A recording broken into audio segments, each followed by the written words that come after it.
This program is a collaboration of personal opinions and individual free thought. It does not represent the views or narrative of the mainstream corporate media hacks.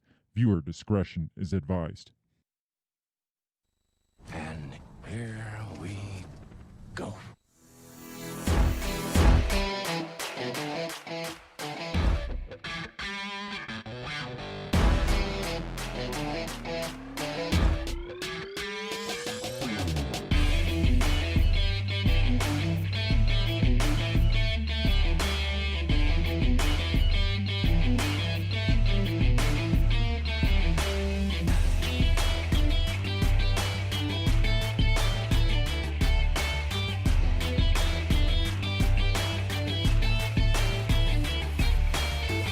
Live from the bell tower, taking a stand for your rights, your liberties, and all the bullshit in between. You're listening to Break the Bell Podcast.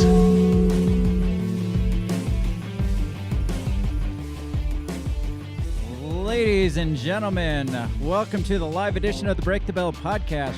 We are back on YouTube. Woo! Hello, beautiful bell breakers. And I'm not sure if that's a good thing or a bad thing yet. I haven't decided. Well, let's give it a couple weeks. It's like I'm not sure if I'm at the point where I'm like, is it a bigger fuck you to tell YouTube, hey, that's fine, I'll take my business elsewhere, or to say, well, fuck you, I'll just start another channel up and keep spreading my misinformation all over the internet. After the third shot, we can be like, fuck you, we're gonna go somewhere else. Okay, fair enough. I mean, it's not like we're making YouTube any money. We're not even making ourselves that much money, so it's not like, I mean, yeah, they might put a few advertisements on here, but how much money are they really getting out of us? Exactly, yeah. So I think it's a bigger fuck you to be like, oh, we'll just keep using your platform to spread misinformation, just in under another name. So if you're listening anywhere else and you're like, man, I really miss them on YouTube, we are back on YouTube.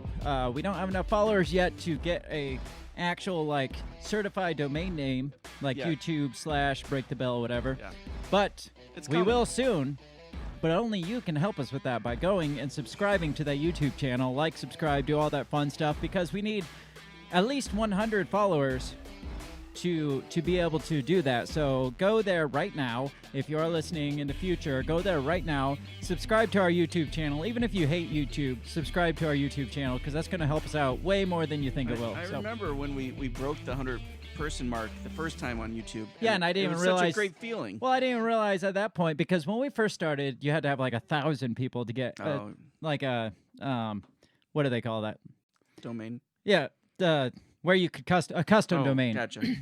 But then when we hit we were well over the 100 mark when I saw somebody else posted about his show. He was like, hey, help me get to 100 so I can get a custom domain name. I was like, wait, what? And so then I went, I was like, shit, we could have been doing this whole time. But now we don't have that 100 anymore. So go help us out. Spread this shit far and wide, because we want a custom domain name mostly.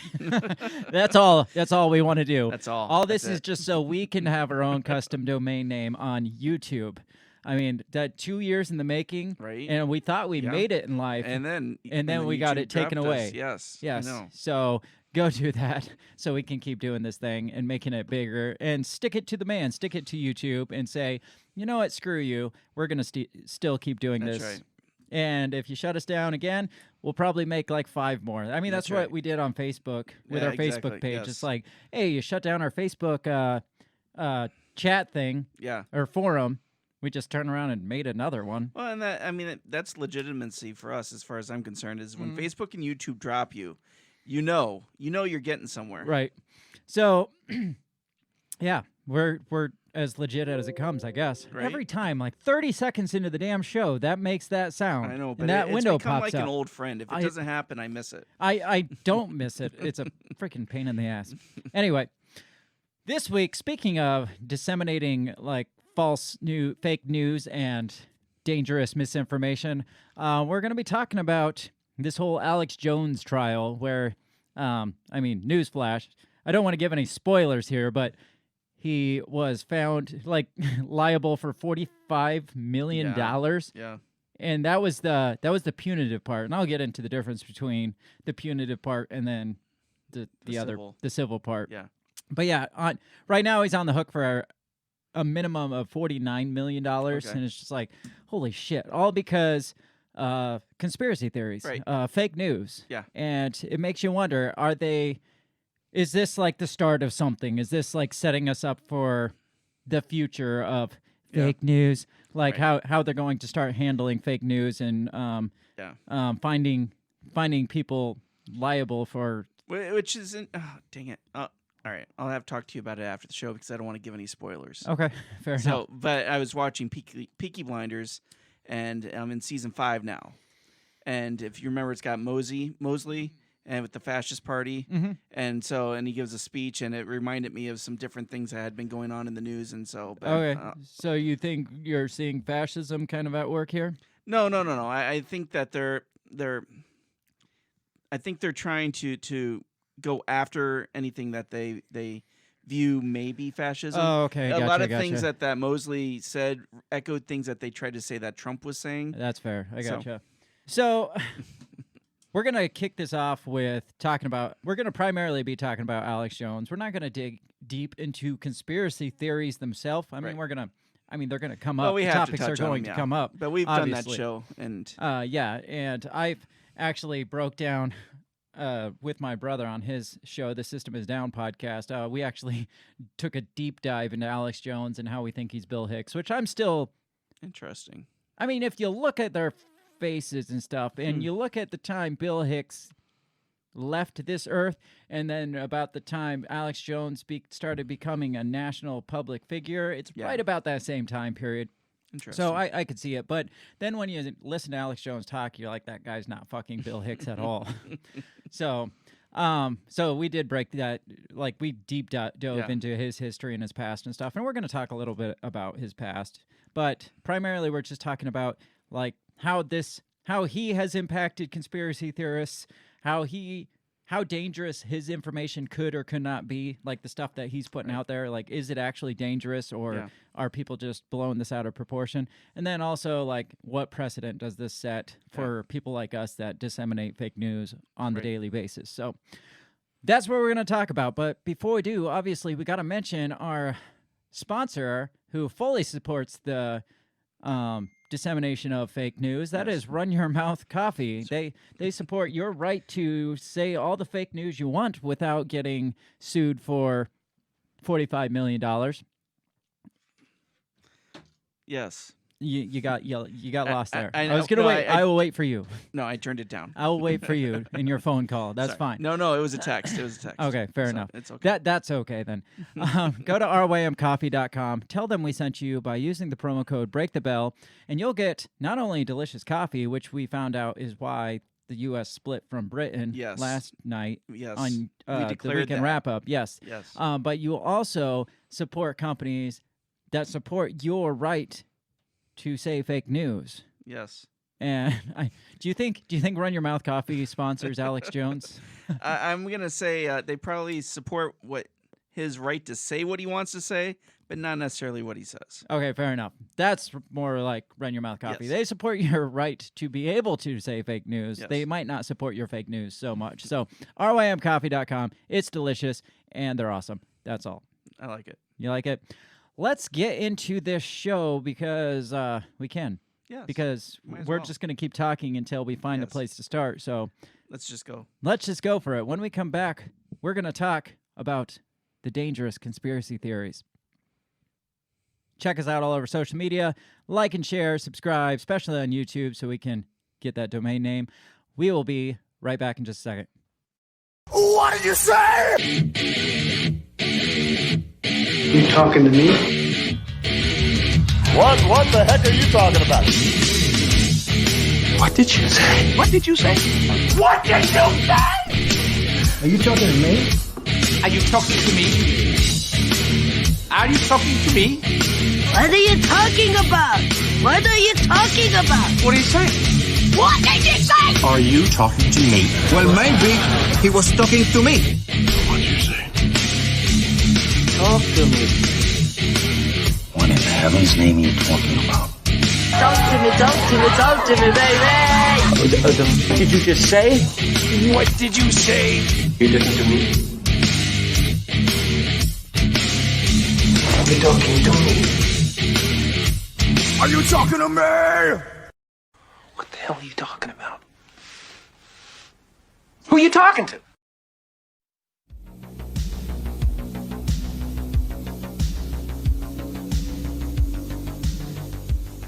All right. You know, it's a good feeling to be back on YouTube. I don't know why, because I hate Google and I hate YouTube. Yes. But it just feels like we're coming back from something. Not only, I mean, we brought the weekend wrap up back yesterday, but at the same time we came back on YouTube as well. So it's kind of like we're in a new chapter of our existence here. I like it. Or a revived chapter, because we're just back to where we were pretty much. It's not like we're doing anything new. It's just like we were doing it, then we weren't, and now we're back to doing it. So it's I guess, I mean, I feel good about it. No, I like it. It makes me happy a little bit to see us back, the YouTube notification pop back up. Yeah. Mostly because it's convenient, and that's why Google became what it has, is because it's so fucking convenient. And even though we all hate it, we all still have Gmail accounts, I guarantee it. Yep. We all still use YouTube, I guarantee it. No matter how many times we're like, we got to find an alternate platform. It's just like, you go find one, and you're just like, man, this kind of sucks compared to YouTube. I know. So here we are.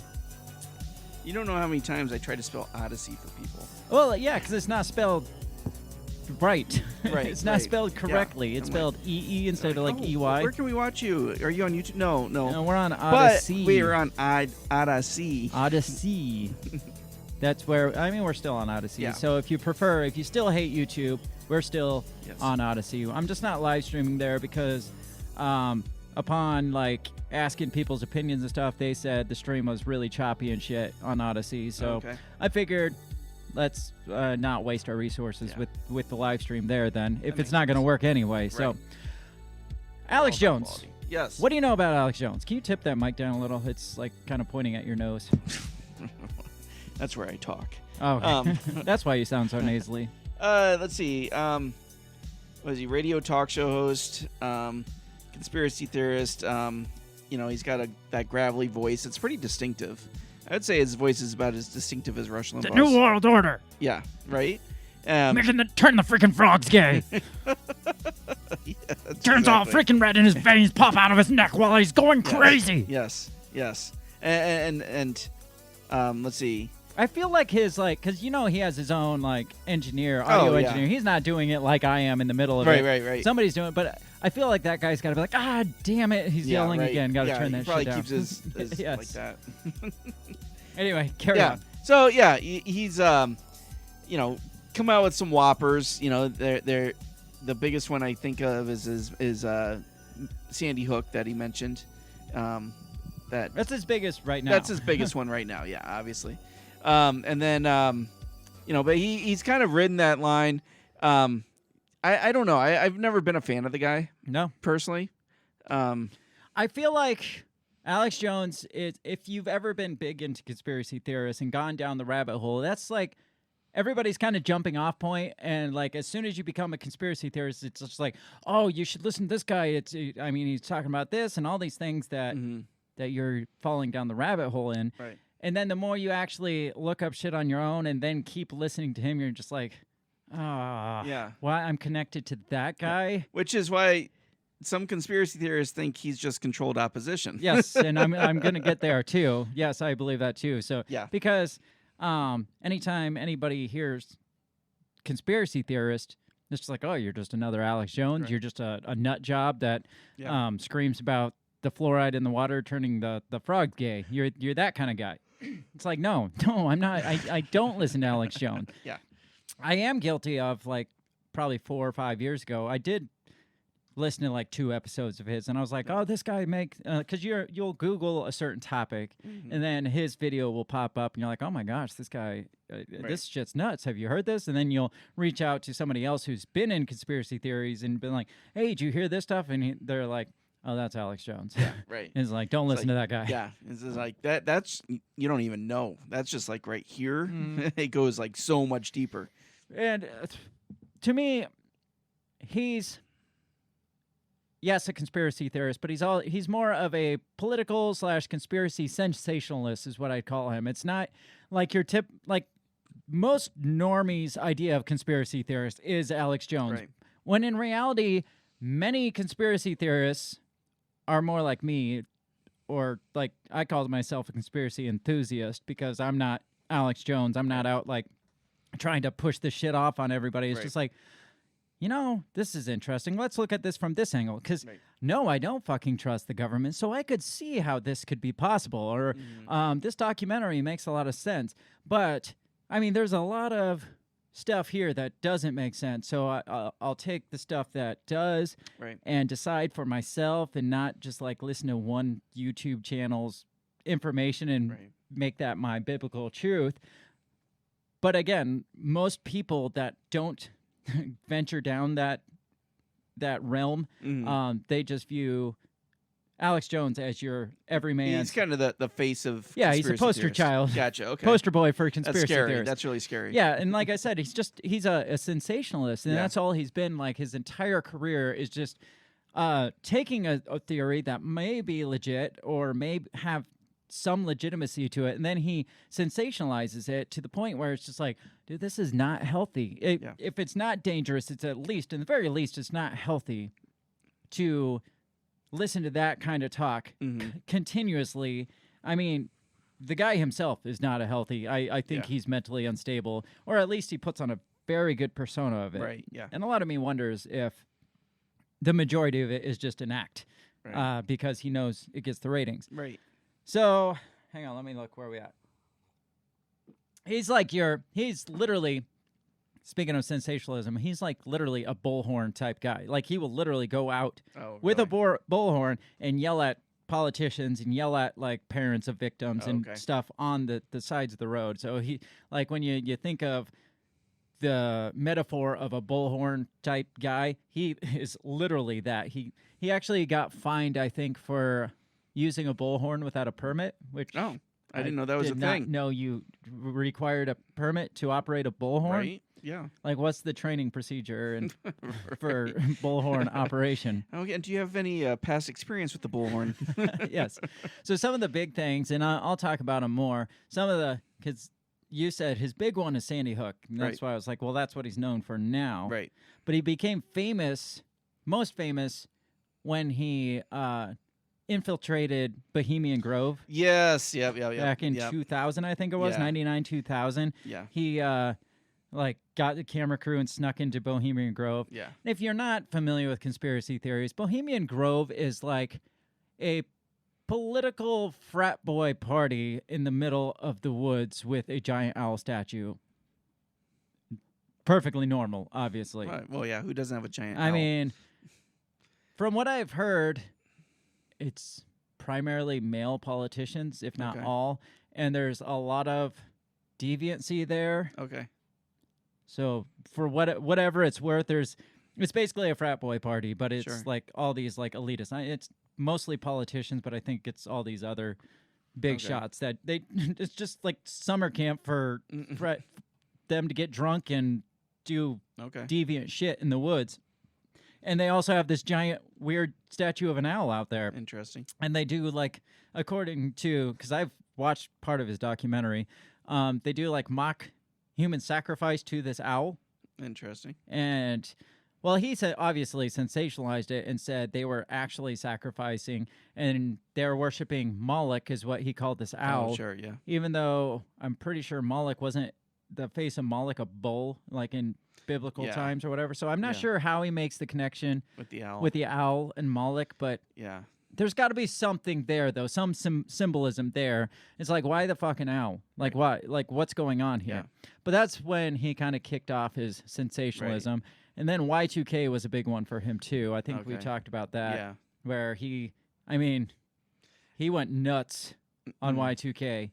And he literally said that Vladimir Putin had already pushed the nuclear button and was sending. Gosh. And so people were like, wow, leaving town. Yeah. And like fleeing to the hills. And it's just like, that never happened. As far as I know, that never happened. Right, so I can see how the things he does might get a little out of hand. A little bit, yeah. But is this protected under free speech? At least the sensationalization of things. Is that? Yeah.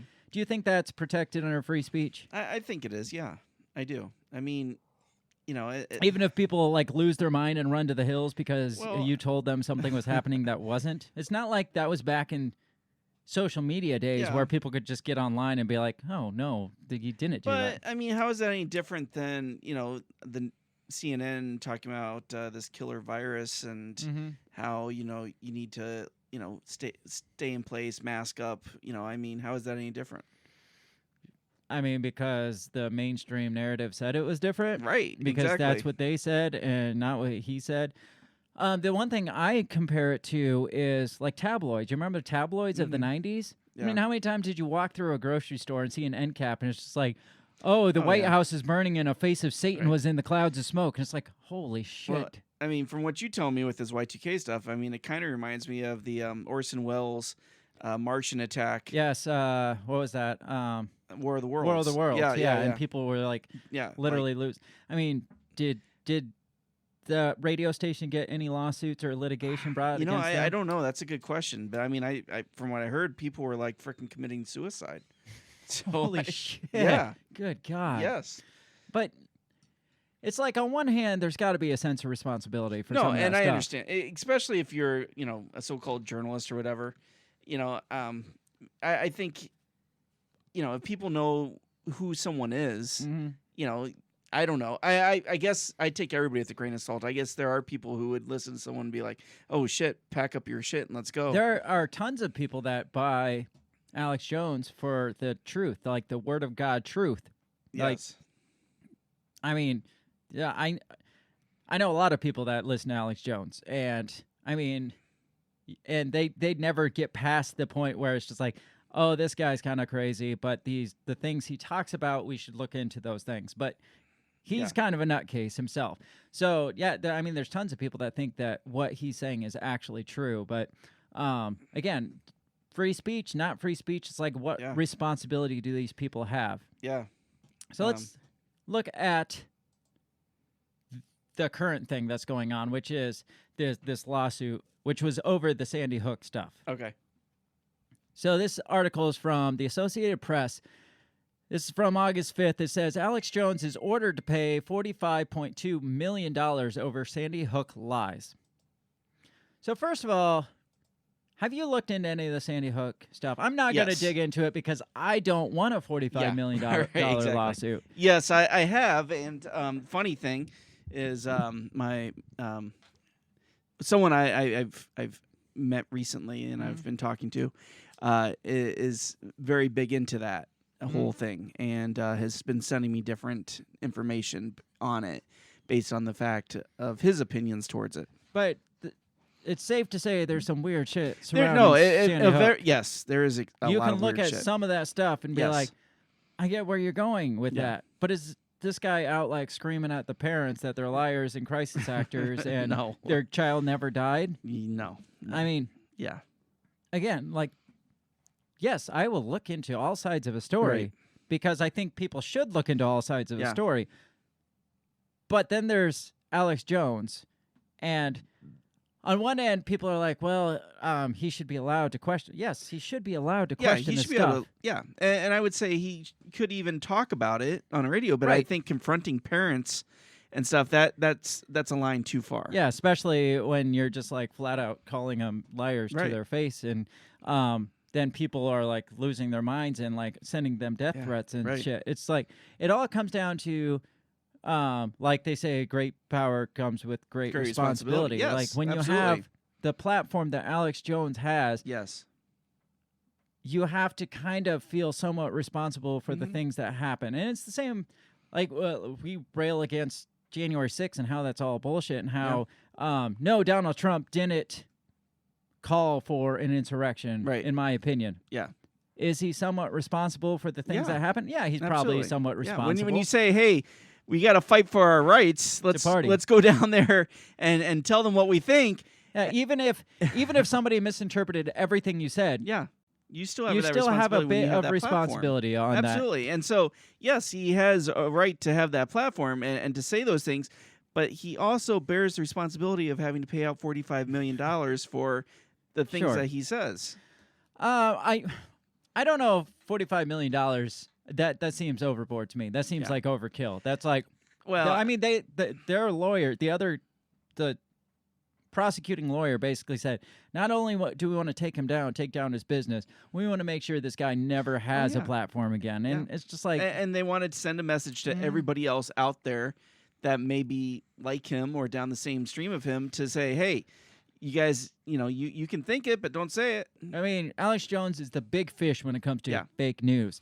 So if they can take him down, yes, they want to send that sign. They don't Right. want to slap him on the wrist. They want to be like, this happened to Alex Jones. What do you think could happen to you? Right. You right. know? And that's exactly what they're going for. So let's look at this article. It says Alex Jones ordered to pay $45.2 million over Sandy Hook lies. It says in Austin, a Texas jury on Friday ordered conspiracy theorist Alex Jones to pay $45.2 million in punitive damages to the parents of a child. I didn't think punitive went to the parents or to the people suing. Yeah, no, that's typically that's like a civil case. Well, in a civil trial, in a criminal trial, you get tried, you Right. either go to jail or you get fined, and Right. that's it. In a civil trial, there's the civil whatever, it Right. goes to the people that are suing. Right. But then if you cause some sort of damage, if they found you like somewhat doing some kind of bad activities, Right. they will tack on a punitive Right. charge too. But for some reason, I didn't think that went to the parents. I didn't think or so to either. the people suing, Right. unless I the didn't think court so. just was like, you know what, we're going to give Right. them the parents that 'Cause too. when you look at like OJ, Mhm. right? I mean, he was found innocent in his criminal case. Yeah, But then in the civil case, they nailed him for everything. they nailed him with major punitive charges, which Right. basically says you're guilty of Right. this. Yeah. Without the criminal penalties of it. And typically, that's can be up to like 5 to 10 times the amount that the civil litigation was, Right. is the punitive. It can be a lot higher than what the actual lawsuit is for. So, like it says, the parents got $4.1 million, and then the punitive damages were $45 million. It says, adding to the $4.1 million he must pay for the suffering he put them through by claiming for years the nation's deadliest school shooting was a hoax. The total, $49.3 million, is less than the $150 million sought by Neil Heslin and Scarlett Lewis, whose 6-year-old son, Jesse Lewis, was among the 20 children and 6 educators killed in the 2012 attack in Newtown, Connecticut. But the trial marks the first time Jones has been held financially liable for peddling lies about the massacre, claiming it was faked by the government to tighten gun laws. So this has been going on for years. They've been trying to sue him for this, and it keeps like getting appealed and getting appealed. Okay. It says afterwards, Lewis said that Jones, who wasn't in the courtroom to hear the verdict, has been held accountable. She said when she took the stand and looked Jones in the eye, she thought of her son, who was credited with saving lives by yelling "run" when the killer paused in his rampage. He stood up to the bully Adam Lanza and saved 9 of his classmates' lives. I hope that I did that incredible courage justice when I was able to confront Alex Jones, who is also a bully. I hope that inspires other people to do the same. Says it could be a while before the plaintiffs collect anything. Jones's lead attorney, Andino Reynal, told the judge he will appeal and ask the courts to drastically reduce the size of the verdict. After the hearing, Reynal said he thinks the punitive amount will be reduced to as little as $1.5 million. That's quite a difference. That's a between huge- $45 million down to $1.5 million. I'm going to say that's not going to happen. Yeah, it really depends on what kind of judge they get Yeah. for the appeal, Right. because you might get some Trump-leaning judge. Right, that's And true. Alex Jones, by the way, is a diehard Trump supporter. Oh, is he? like, yeah, Okay. absolutely on the Trump train. Is he like affiliated, or what is his thoughts on the whole Q thing? I think at first he started heading that way, and then when he realized that everyone was ostracizing that immediately, he's just like, "Oh no, that's not Oh, real." okay. His statement was, that he thought it was real, and then the Q movement got hijacked by government agents, obviously, because he can't just say I was wrong about this. Right, yeah. So it goes on to say Jones's companies and personal wealth could also get carved up by other lawsuits and bankruptcy. Another defamation suit against Jones by Sandy Hook family is set to start pre-trial hearings in the same Austin court on September 14th. He faces yet another defamation lawsuit in Connecticut. So lots and lots of lawsuits. So this isn't the end of it. Right. So this is just the beginning. Right. And I feel if he won one, he lost one, he's probably going to lose the majority of that those. would be my thought. Especially if it's being tried in that same courtroom with the Right. same judge. Yeah. She's going to be like, yeah, you too. Go ahead. Yep, you get money too. Do you want to appeal this again? You got more money. Yes. So what do you think of this litigation here? You think it's extreme? I do, and again, I feel like they're trying to send a message, for anybody who's going to, not just question the narrative, but anybody who is going to spread the news about it, right? And so, yeah, I feel like they're really trying to go after anybody who would be, bold enough to be a conspiracy theorist on a public stage. Well, the problem is this, and hopefully I don't get a $45 million lawsuit for this. The problem is this, let's just say, for sake of saying, that this didn't happen. Sandy Hook didn't happen. It was a false flag, and it was a hoax, and it was just a government psyops or whatever to take our guns and all this stuff that Alex Jones is purporting to be the case, or at least was back before he got sued, was saying that this was all in order to take our guns away.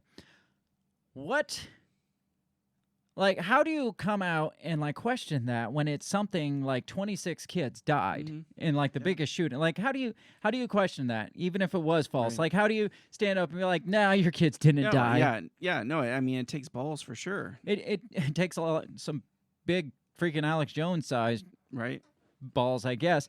But it's just these are the trials they're going to set the example of, because these are the ones that it's you can't touch that. You can't question that. Well, I mean, it'd be different.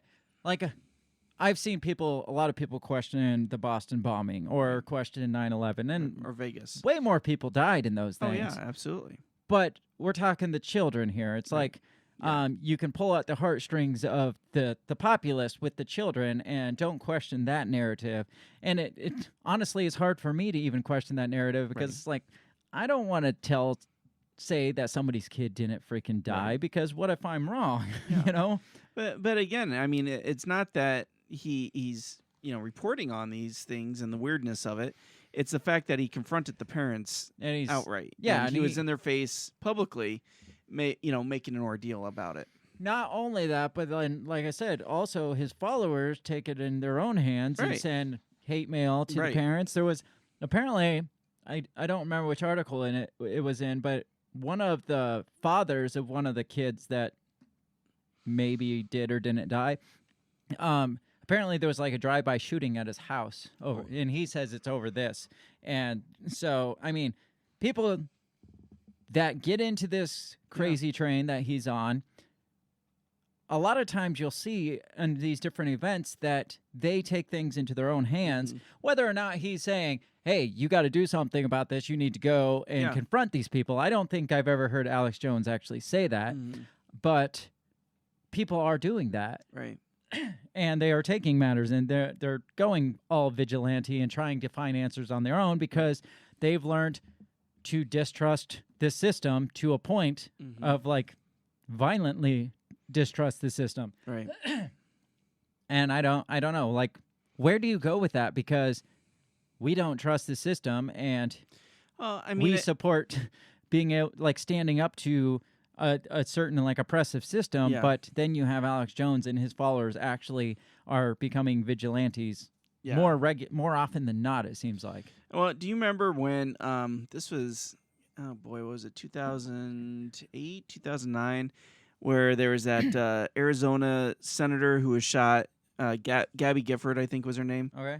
And so I can't remember what she was there talking about. Maybe it was like immigration or whatever. Anyways, somebody came up, shot her, shot a couple other people, and they tried to put it on Glenn Beck. Okay. Because Glenn Beck had done some report and used the terminology like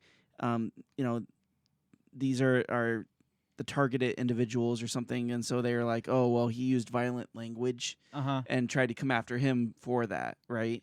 But they ended up determining, of course, that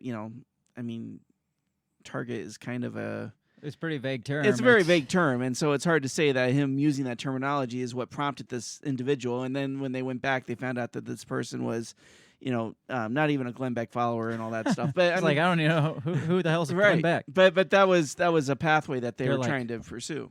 All right, tell us about Glenn Beck. Who? He's like, who? Yeah, who the hell's Is that? that the guy at the gas station? Yes. Well, but look at that, and then look at like, who is I can never think of her name. The congresswoman that said disrupt their the places dinners. they eat, Yes. disrupt the places they live. Maxine Waters, yes, that's her. And then people went and disrupted the place. And was she ever held responsible for that? No. No. Or the person who threw out that Supreme Court Justice Kavanaugh. Yeah. Right. When then someone attacked him. Yeah. So it's like. Or the guy that attacked freaking Rand Paul while he was mowing his freaking lawn. Right. Yeah, exactly. It's like both sides are guilty of the same shit of inspiring people, not necessarily inciting violence, but inspiring people to violence through their rhetoric, through whatever, through the polarization of politics, I think leads to conspiracy theories about each side. And I'll talk about that a little bit more later, but both sides are just as guilty as it. So if you can find, yes, I feel that Alex Jones is the most sensationalized one of all of them because his platform is just utter sensationalism. Yeah. And there's one article, I think I have it here, but it basically says Alex Jones is the WWE of journalism. And I don't think you could say it any better than that. Right. I mean, this is like a hit piece on Alex Jones, but I feel like you can't say it like you're taking and over-dramatizing things that may or may not actually be true. Right. And turning it into this big dramatized situation to where like people are going nuts about it. Yeah. And it's just like WWE followers. Yeah. Sorry if you're one of them. Shannon's here. Shannon says, hey guys, and then said, Maxine Waters recently threatened violence over Roe versus Wade. Where's the fucking $45 million lawsuit against Maxine Waters? Right. Where is the criminal investigation like they're trying to push for Trump on Maxine Waters or people like her that want to incite violence on the other side without inciting violence or what did I say? Inspire violence in the very least. But I think what Maxine Waters does is more insightful than even what Alex Jones does because Alex Jones hasn't come out and said, go in there and freaking shoot those places up or take your guns in there and investigate. Right. Or go disrupt their dinners, right? Go march into the restaurants. So, I feel like she's a freaking public employee, so the fact that she's doing it to me should be even bigger crime. Yeah, you would think, but we're too busy searching the boogeyman Trump out there to even think about that because it's totally different when it comes from the anti-Trump side. I mean, that's a different story. So, lawsuit came down over a bunch of time. Finally, I mean, that happened in 2012. So you're talking 10 years later, finally, judge comes out and it's like $45 million. And I would like to see Alex Jones's face, like his jaw drop when he heard $45 million.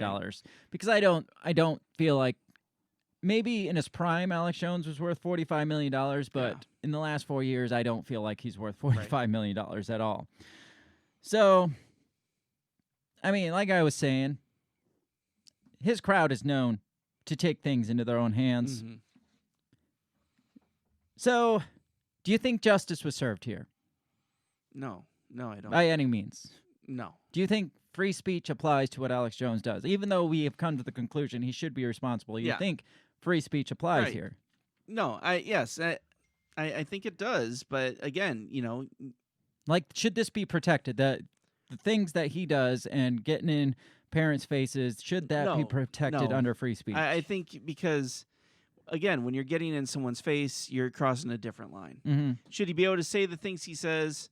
Yeah. Should he have a platform? Yeah. But should he get into parents' faces and spit on them or get on his megaphone while they're like walking their kid's body to the grave? No, he shouldn't have anything to do with that. He shouldn't be able to have any contact with them whatsoever. Right. So let's take a look at some of the other examples. He's got other cases, like lawsuits over similar things, people for different events that he's kind of sensationalized and made a big deal over, because, like I said, he's attached himself to almost every conspiracy theory that you can talk about, and somehow or another he gets lawsuits against him for all of them, basically. Shannon says, read Coverdale's latest Substack. It's about Jones. That's really hard to say. Sorry, I'm doing my best here. So I'm going to Wikipedia because it's awesome. Look at that face. That's a serious face. That is very serious. He's got a really big forehead. Alexander Emmerich Jones. Ooh, Emmerich? Yeah, he's only a year older than you. Can you believe that? No. Like, when you see him now with his like beard and stuff, man, the guy looks like he's ancient. Really? And if you look at the age of what Bill Hicks would be today if he hadn't died, he would probably be closer to what because I think he would be like 65 or something if he had died. And that's closer to what I would think Alex Jones would be today. But again, I don't want to believe. I don't want to live in a world where Bill Hicks decided to be Alex Jones. Yeah. I don't want that because that is a dark turn. I love Bill Hicks. Unless it had something to do with CERN. That's possible. Maybe that's the truth. Maybe you just blew the lid off of it. All right. So Alexander Emmerich Jones. He's a American conservative, alt-right and far-right. Not just alt-right, but alt-right and far-right. Wow. Prominent conspiracy theorist and radio show host. He's the host of InfoWars is his big thing, which let me go over to InfoWars because I feel like Wikipedia might be a little biased on this one because it says InfoWars is an American far-right conspiracy theory and fake news website. They just spelled it They out. just go right there. They're not like, some people suggest that they are fake news. No, it's just like, this is blatant fake news website. Says the conspiracy theories promoted by Jones alleged that the United States government either concealed information about or outright falsified the 2012 Sandy Hook Elementary shooting, the 95 Oklahoma City bombing. He was big on that one. Really? I didn't know he's been operating that long. Well, I think he did an anniversary piece. Oh, okay. In like 2000 or something, and made a big thing of it. The September 11th attacks, which on September 11th, he was at the forefront saying, this is the government doing this. So he was kind of ahead of his time. Yeah, I'm impressed. Shannon says, why hasn't the FBI raided Alex Jones? Well, if you believe he's controlled opposition, that would lend some they wouldn't credence to that. They wouldn't. I mean, it's like all the January 6th protesters that are sitting in jail, but then there's that one guy, I can't think of his name, that is on camera saying, let's go burn the fucker down, and no indictments on that guy. They know him. They have his pictures out there. No indictments on him. Why? Yeah. Probably because he was an FBI informant, an FBI instigator, something like that. So typically when somebody gets on the bad radar and the FBI doesn't raid them, it makes at least my conspiracy mind thinks that guy's is connected somehow. Yeah. So, like I was saying, on September 11th, he was actually there saying the government blew up their own buildings. Okay. And the things that a lot of people didn't start saying for a few years later, he was there the day of. It's like, that didn't happen. Yeah. That's the government. It's the lizard people. All that fun shit. And he questions the 69 moon landing, which I question that as well. So, a lot of the things he questions, I have similar questions for. The difference is, I'm not Alex Jones. Right. Take that for what it is. Yeah. If you know Alex Jones, that means a lot. He has claimed that several governments and big businesses have colluded to create a new world order, quote unquote, through manufactured economic crises, sophisticated surveillance tech, and above all, inside job terror attacks that fuel exploitable hysteria. The more I read the Wikipedia page, know. the more I like wait, fucking Alex Jones. Is this like us? Yes. The more I agree with the things he says. Right. I'm just like, man, I fucking don't like Alex Jones. Then I start reading his Wikipedia page, and they're putting out this like hit Yeah. piece on him. It's just like, oh yeah, no, that makes sense. Oh, New World maybe Order, it's not yeah. too Oh, bad. manufactured economic, yeah. That I could see that. Yeah. All the things we talk about, just Yeah. not in a way to get us sued. This is the part here that blows my mind is when he started. He got on the Trump train because this says clear as day. A longtime critic of Republican and Democratic foreign and security policy, Jones supported Donald Trump's 2016 presidential bid and continued to support him as a savior from the alleged criminal bipartisan cabal controlling the federal government. All right, so the problem I have with him jumping on the Trump train is he said for years, if anybody could possibly get on either one of these platforms, they are clearly a bad guy. Like there is no way to get on these platforms and not be part of that Right. the swamp or the Right. in crowd or the The deep cabal state. or the deep state. Yes. Obviously, they are the deep state if they could possibly get into that. And then Trump goes on board and he's all in, like literally balls to the wall, all in. And I think, honestly, that's when he kind of started falling from grace, was because he stopped focusing so much on all the crazy conspiracy theories that pique everybody's interest and fell into the basically right in line with the Q during the swamp, Right. like all the, Yeah. like just sucking Donald Trump's dick, basically. Yeah. Optimistically cynical says Jones shielded for Trump after he called for more libel laws against the media. Alex is getting what he deserves. All right, fair enough. That's fair. I mean, yeah, Donald Trump did call for years to like censor the media constantly, and we're just like, we're all sitting back like, no, Right. Yeah. just because you don't like them Yeah. doesn't mean you should shut them up. I don't like them, and I don't think they should be shut up. Just like I don't like Alex Jones, Right. and I don't think he Right. should be shut Absolutely. up. So, again, I found it fishy. Like Yeah, I feel that like he is was really- bought and paid for by Right. the Trump administration when he's like, there's nobody that's Yeah. not deep state that But- could ever and get on here. A lot of people that I knew that were like huge on the Trump train, like people that thought that Trump was like secretly still president or he was making like this massive comeback, right? They still believe that, by the way. Oh, I'm sure, but they were fans of Alex Jones. Because he was basically Trump's like media Oh, okay. wing. He was like, most of them have like Fox News. Like we said yesterday, Fox News was never like No. they're the Republican Party's media wing, but they were Right. never Trump's media wing. Yeah.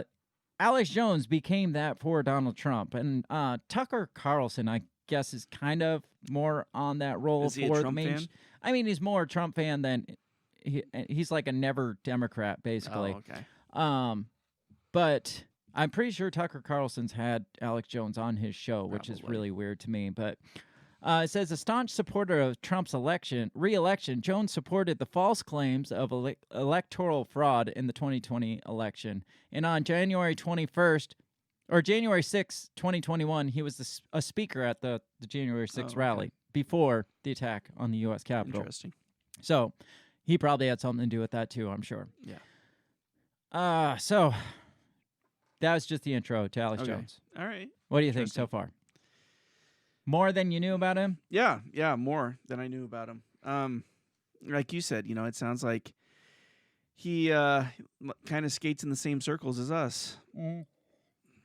Only he doesn't just skate. I know he does. Like the we're all skating. the twirls and Yes. figure eights, all backwards and shit. And He's got like jetpacks on and shit. Apparently, according to this Wikipedia page, Alex Jones was his senior year in high school, and so Waco and the Oklahoma City bombing were like kind of big turning points for him when both of those things happened. Because in '93, when Waco happened, he was a senior in high school, and then Oklahoma City bombing took place on the anniversary of Waco. Yeah.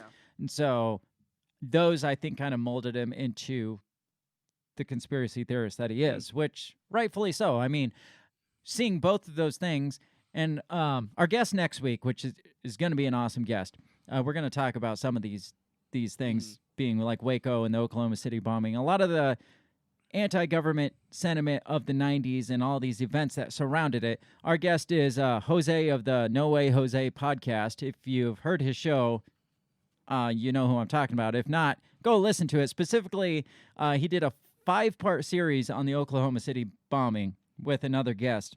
And holy shit, they broke that thing down. And once you hear it, you will never trust your government again once you hear this series. And so when you look at some of the facts surrounding the Waco siege, look at some of the facts surrounding the Oklahoma City bombing, Right. it's easy to walk away with that and be like, I don't fucking trust this government at all. Yeah. Like it doesn't even take a deep dive into it to be like, well, that's not right. Oh, they burned their people. They burned U.S. citizens alive. That's not right. Yeah. I don't know. Just all the craziness. I don't want to dig too deep into either one of those because I don't know. Like you said, next week. Next week, yes. That'll be Tuesday next week, 7 p.m. Central Standard Time, because that is when Jose could get with us. I hope that's his real name. I should know this, but that's what he goes by. So, I guess we'll find out when we're like, so tell us, Jose. Yeah, and he'll be like, I actually, think it's just Bob. Yeah.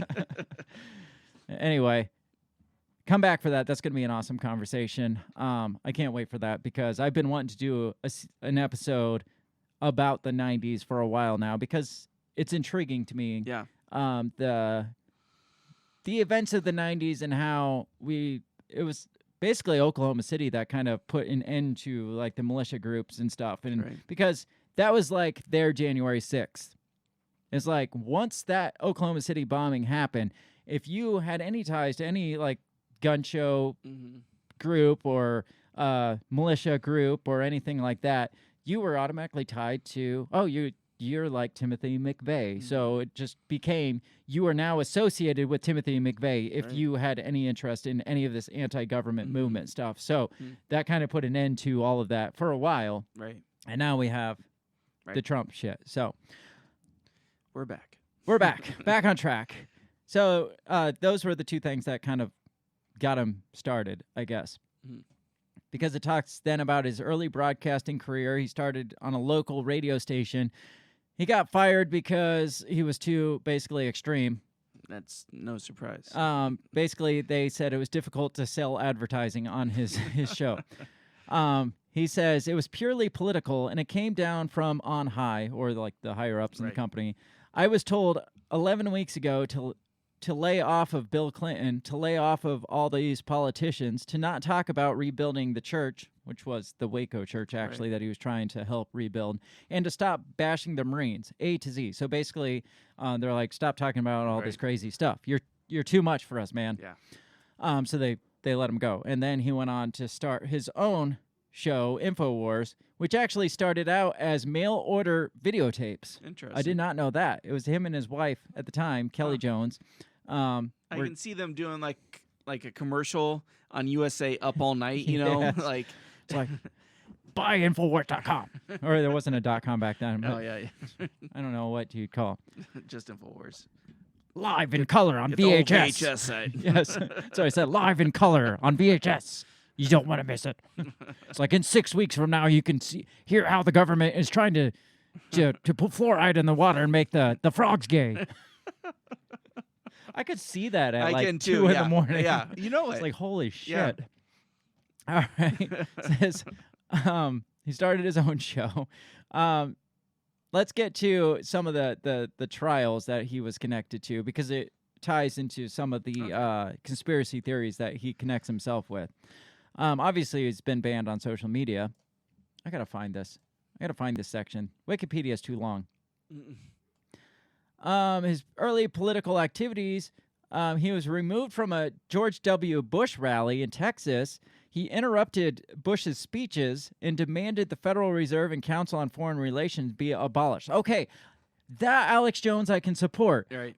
busting in and interrupting a GW rally in Texas, no less. Right? Yeah. I mean, you're liable to get shot on the spot. They bleed Bush down and there. to say, hey, we need to abolish the Federal Reserve, yes. And we need to abolish the Council on Foreign Relations, yes. Something we just learned about a couple months ago, but he's talking about for 30 years. a long time ago. It says in early 2000s, he was one of 7 Republican candidates for state representative in Texas House District 48. I didn't realize that. In July 15, 2000, he infiltrated Bohemian Grove, which we talked about, and he called it a ritualistic shedding of conscience and empathy and an abuse of power. Litigation. Here we go. The Pizzagate conspiracy theory was one of the big ones. Do you know much about Pizzagate? Yes. I'm not going to dig too much into this because it will get us kicked immediately back off of YouTube. I mean, they might kick us off just for uttering the word Pizzagate on here. But it's basically the idea, quote-unquote, conspiracy theory, that there was an elite pedophile ring operating through tunnels in D.C. Yes. Out of the basement of this pizza restaurant in D.C., which... if you say it, it sounds far fetched. But man, if you look into some of the research people were saying we're putting out there, it's just like, wow, this shit. I don't put anything past elitists at this point. No, I don't either. Yes, it seems sensationalized. It seems out there and crazy. But when you look at some of the shit that we know that has happened, well, freaking put what stock in it you will, but Mel Gibson came out and said Hollywood was just a bunch of elitist pedophiles. Well, who was it Jarvis, the comedian? Gervais. Oh, Ricky Gervais. Ricky Gervais. Yeah, he came out like at the freaking awards ceremony and just like calling people out. Y'all are a bunch of fucking pedophiles, and they're all like, what? Yeah, even Tom Hanks was like, he's like, what's this guy doing? And then he moved to Greece. Yeah, for a while, and got COVID. Right. But when we look at the shitty stuff that has happened, that we know has happened, I can see how I wouldn't put it past them to operate an elite pedophile ring in a pizza restaurant through the tunnels of D.C. I'm not saying they did or they didn't, but I've done a lot of reading. It's kind of like Sandy Hook. Yeah. There's enough out there to be like, right. You know, that at least, in the very least, that seems fishy. Right. Something is going on here. And in my personal opinion, I don't think Pizzagate happened, but I think it was a ridiculous story that was put out there so that anybody from now on through eternity that's like, the elites run pedophile rings. So when Jeffrey Epstein gets arrested and you're like, oh, well, let's start looking at all these high-class politicians, it's like, well, you must be a Pizzagate guy, right? Yeah. It's kind of like what we said about Alex Jones being the controlled opposition. It's like, well, if you believe that... that the Prince of England could possibly be involved in a pedophile ring, you must be an Alex Jones Pizzagate conspiracy theorist. And all this information supposedly was decoded through the John Podesta emails. I mean, there was some weird stuff there. Oh, yeah. Like, really weird stuff. And I don't know who got a hold of this and decoded it, supposedly, but it was like Obama was ordering in, like, 600 pizzas for this gathering. It's like... Yeah. Who orders pizza? Right? Yeah, exactly. At the White House. It's like, don't you have caterers for this? And it was like pizza and hot dogs was what the email said. And it's just like, okay, if this isn't this decoded pedophile ring, can you please tell us what's going on here? Because I don't see the White House ordering in pizza and hot dogs from a random pizza joint. And so, I mean, there was a lot of stuff there. Oh, yeah. I'm not going to get into it because, again, we just got put back on YouTube. But you can look it up if you want. Yeah, if you can still find information out there. You Check might DuckDuckGo. I was going to say you might have to go on DuckDuckGo or because TikTok. it's very difficult to find anything on it anymore. But through this, so he got sued because he was sued by the owner of the pizza restaurant, which was James Alefantis, who was a fucking weirdo on his own. Really? Like, I mean... Again, go research this stuff for yourself. Yeah. This guy had, like, in this family pizza restaurant, there was, like, really, like, almost borderline pornographic images in the bathrooms and stuff. I don't know. It was just freaking weird. But that guy, the owner of that pizzeria joint, sue Jones. Or no, he didn't sue him, but he sent him a letter demanding an apology and retraction of his advocacy for the conspiracy. And Jones was given 1 month to apologize and retract his statements, or there would be a lawsuit. So I'm guessing he pulled back on that one because I haven't heard of any lawsuits about that. The next one was the Chobani Yogurt Company conspiracy theory. I have not heard that one. I have not either. A Chobani Yogurt filed a suit against him for claiming that their factory in Idaho employs refugees and was connected to a 2016 child sexual assault and a rise in tuberculosis. That's not just something that some crazy conspiracy theorist makes that's up. so random. Like the Pizzagate thing, because the whole elite pedophile ring thing, I mean, that kind of swirls around all conspiracy theorists. And so it's easy to just be just turn and point at a place and be like, there's a pedophile ring. I mean, it's easy to come up with that theory. But the randomness of, Chobani Yogurt not only employs refugees, but it also spreads tuberculosis and is connected to a child sexual assault case. It's like, the only way that happened is if Alex Jones one day opened up a Chobani and he took a bite and he's like, oh, that's disgusting. You know what? I'm going to come back for these guys. I'm going to remember this. And then wipe them out. Yeah. Chobani Yogurt. He starts pedophiles and TB. Do you know anything about Chobani Yogurt? It's disgusting. And he just starts rambling and just takes a life of its own because he's just it's disgusting. I had this spoiled yogurt. You know why the yogurt was spoiled? It's probably because they're employing refugees. And I'm pretty sure I ate tuberculosis in my Chobani Yogurt. If that's what TB tastes like. It's freaking ridiculous. I feel like there's got to be some credibility here. Well, yeah, because this is so freaking random. Unless it was exactly what I said, which I could see that too, I guess. In a way, I could see. Or he could being Alex Jones, I could see that.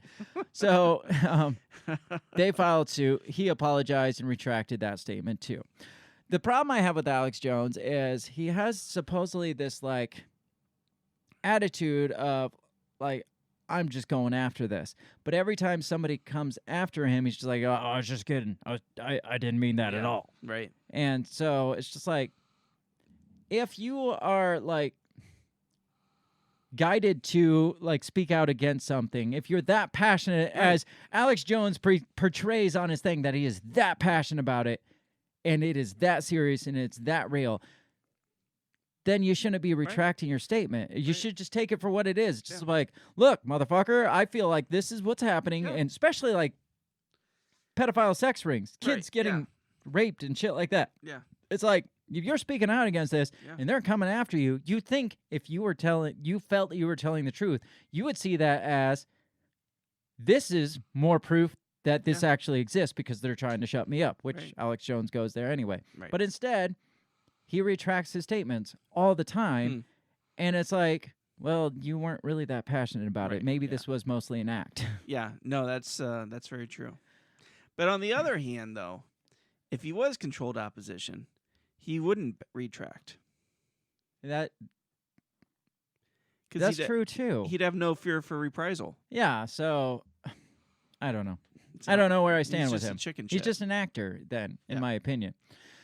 WWE. Yes, exactly. Right. I got to stop doing Alex Jones impersonations because it's really tearing up my throat. I'm going to sound like him by the end of the show. The next one was the Charlottesville car attack, which I didn't even know that was a thing.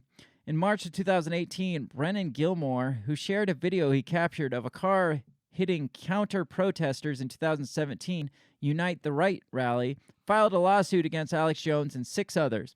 According to the lawsuit, Jones said that Gilmore was acting as part of a false flag operation conducted by disgruntled government deep state employees promoting a coup against Donald Trump.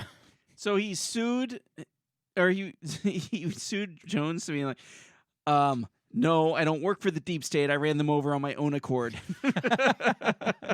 No. The guy that sued was the guy that took the video of it. That posted the video of the car hitting the protesters. Gotcha. Okay. Alex Jones comes out and was like, this guy, this was a false flag. That never happened. And this guy is an actor and his video is fake. And this is all just an attempt to dethrone Donald Trump. Obviously. All the things that make sense there.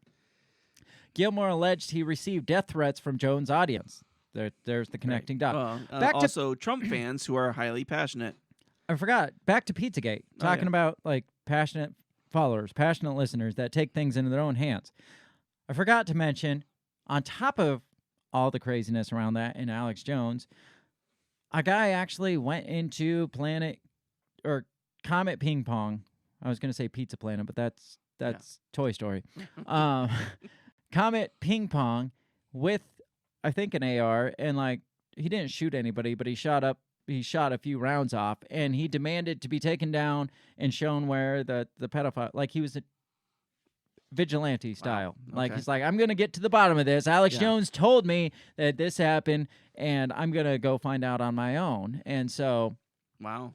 it turns out apparently there wasn't a basement in Planet or Comet Ping Pong. Of course they're gonna tell him that. So So this was the article about him. He was sentenced to 4 years in prison. Let me just read a little bit about him. It says a North Carolina man fired an AR-15 rifle inside a pizza restaurant in D.C. God, you got to stop tearing my place down. Last year, he was investigating a baseless conspiracy theory, has been sentenced to 4 years in prison. Edgar Madison Welch pled guilty in March to federal charges of assault with a dangerous weapon and transporting a firearm over state lines. The case is seen as a clear example of the potential real-world consequences of fake news stories. You see how they immediately go there? It's like, obviously, we got to get rid of all these crazy conspiracy theorists because look what's happening. People are going into pizzerias with AR-15s. Do you think that's the norm, though, when it comes to conspiracy theorists? No. Do you think most people are like if we have random conspiracy theory, just throwing out ideas back and forth. Yeah. Not on the show. Have you ever just been, I'm going to take my AR and go shoot up a fucking pizzeria? Never, ever. But this is a clear example of that, the potential real-world consequences of conspiracy theorists. Well, and again, but any group is going to have somebody who is going to take. There's a things that way. crazy in every group. Every group's got that crazy. Yeah, that's like, I'm going to take this into my own hands. Yeah. I mean, you see it on the left, you see it on the right, you see Absolutely. it with. Again, I'm sure right- there's probably probably a crazy libertarian out there Oh, or you two. know there is. But yeah, that's that guy. Hmm. And the funny thing is, Alex Jones came out and was like, "Well, the right, or I think it was Fox News, Megyn Kelly or somebody, that asked him about it when they reported that he said Sandy Hook. No, it was the Pizzagate one. I'm losing track now. Okay. He was like, I never said that Hillary Clinton was eating children or killing children. And he's like, they took a clip of me talking about Benghazi and how Hillary was responsible for children dying and mashed that into a clip of me discussing Pizzagate, and they put it into one video, and I never act. And you see how he's being chicken shit, like we said. Yeah. So this is just a brief clip of him talking about Pizzagate. Okay. All right. Covering it, and all I know is God help us, we're in the hands of pure evil. I love how the fake news is saying we're fake news, and they're specifically crapping themselves over Pizzagate, and the answer is to say it's all fake. No, WikiLeaks released this. This is it. Leaked all the Pizzagate stuff as a checkmate. Instead of them using this against our government, they've recruited pedophiles in the government. Have my reporters covering Pizzagate, and I've mentioned it some. Pizzagate, as it's called, is a rabbit hole that is horrifying to go down. Now, if you're a radio listener, this is a powerful video, but I've had it reposted. This is on Infowars.com. Pizzagate is real. The only question is, what exactly is it? Let's go ahead and go to the report. Pizzagate is real. The question is, how real is it? What is it? Something's going on. Something's being covered up. Pizzagate is real. Okay. So he goes from that. Yeah. Where it's like Pizzagate's real. They're covering up. Pizzagate's real. I mean, over and over and over discussing this. You could tell it's different shows, Right. different episodes where then it goes into like, no, they just mashed two statements together and made it seem like I was saying that Pizzagate was a thing. So it's just like the whole like chicken shit mentality that you're talking about where it's just like, dude, if you are that, you have that much conviction in your heart that this is actually a real thing. Yeah. Go down Then swinging. who fucking cares if somebody's Yeah, going to exactly. sue you? If you believe that kids are in that much danger, like you say, go down swinging for Yeah. them. Stop trying to cover your own ass. Right. I mean, maybe he does believe it, but he loves his ass that much more that he's going Right. to cover it that much harder. But Yeah. anyway, that was back to the Pizzagate. But Interesting. But you saw right at the end there where he even stated, I'm going to take a week off Yeah. and go explore these things Right. myself. So you can kind of see where maybe somebody listening would be like, you know what, Yeah. that's a fucking good idea. Right. I'm going to go. Yeah. I got a gun. I'm Yeah. going to go get maybe, to the bottom maybe of we'll this hook shit. up and Yeah. we'll do this thing together. Again, I'm not going to say Pizzagate didn't happen. I told you I feel Yeah. like it's probably made up to be a sensationalism Right. of what's actually going on to make people be like, well, so anytime elite pedophile ring Right. gets brought up, you can be like, oh, you just Right. Pizzagate guy. Pizzagate, that becomes a buzzword for you. Yeah, it right? does. And you It's get like, oh, you're censored one from of those YouTube guys. for it. You get censored from Twitter for it, kicked Mhm. off of social media for it, just like the Sandy Hook stuff. It's like Right. once you start asking those questions, you get immediately kicked off. And Yeah. most of it's probably because of fucking Alex Jones, Right. because he sensationalizes everything. Absolutely. So let's go back to the Wikipedia. So we talked about Chobani. we talked about Chobani, we talked about Charlottesville. Now we're at Yeah. Sandy Hook. So this is the one that like we said, the lawsuit is over right now. Yeah. Says Jones spread discredited conspiracy theories about the 2012 Sandy Hook Elementary School being a false flag operation by gun control advocates. He stated that no one died in Sandy Hook, and the incident was staged, synthetic, manufactured, and a giant hoax, and completely fake with actors. There's a lot of statements there. That is. On April 2018, Neil Heslin, father of the victim, Jesse Lewis, filed a defamation suit against Jones, InfoWars, and Free Speech Systems, which is the parent company of InfoWars, Gotcha. in Travis County, Texas. Later that day, Leonard Posner and Veronica De La Rosa, parents of Noah Posner, who was a victim, filed a defamation suit against them as well. Says Posner, who has been forced to move several times to avoid harassment and death threats, was accused by Jones of being a crisis actor. Jones was found to be in contempt of court even before the trial started. So let's go back to that original article where we were talking and the 45 million came up, and we're like, does the punishment fit the crime here? And Right. I think we're both like, that's It's- really yeah. extreme. But it sounds like he was kind of a shitbag in court Right. and probably pissed the judge off even more, because it says he was found in contempt of court before this first trial even happened, even started. It says he failed to produce witnesses and materials relevant to the procedures. Consequently, Jones and InfoWars were fined $126,000 in October just for the contempt of court charge. So immediately, right off the bat, he was not a very good Right. lawsuit defendant. Yeah. Right. It goes on to say, in 2018, 6 families of victims and an FBI agent who responded to the attack filed a defamation lawsuit in Connecticut against Jones. Let's see, what else? On July 24, 2018, William Sherlock, husband of victim and school psychologist Mary Sherlock, I feel like that's a made-up name, Right. filed a defamation suit again in the Connecticut Supreme Court against Jones, InfoWars, and Free Speech Systems, and InfoWars Health, which is his like super vitamin thing. That's my I Love Lucy reference, but it's his like super product, Okay. like that makes him all like a man's man. Gotcha. He's got his own like line of That's supplements what gives that him he the supports. husk in the voice. Yes. By February 2019, the plaintiffs won a series of court rulings requiring Jones to testify under oath. Jones was later ordered to undergo a sworn deposition.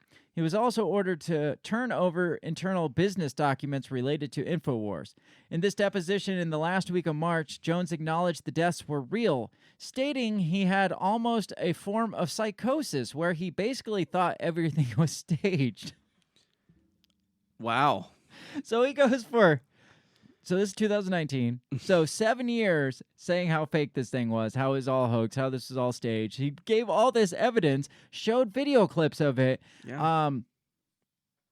tore down people's character, tore down parents' character, and then when it comes to giving his deposition, he's like, I was in a state of psychosis.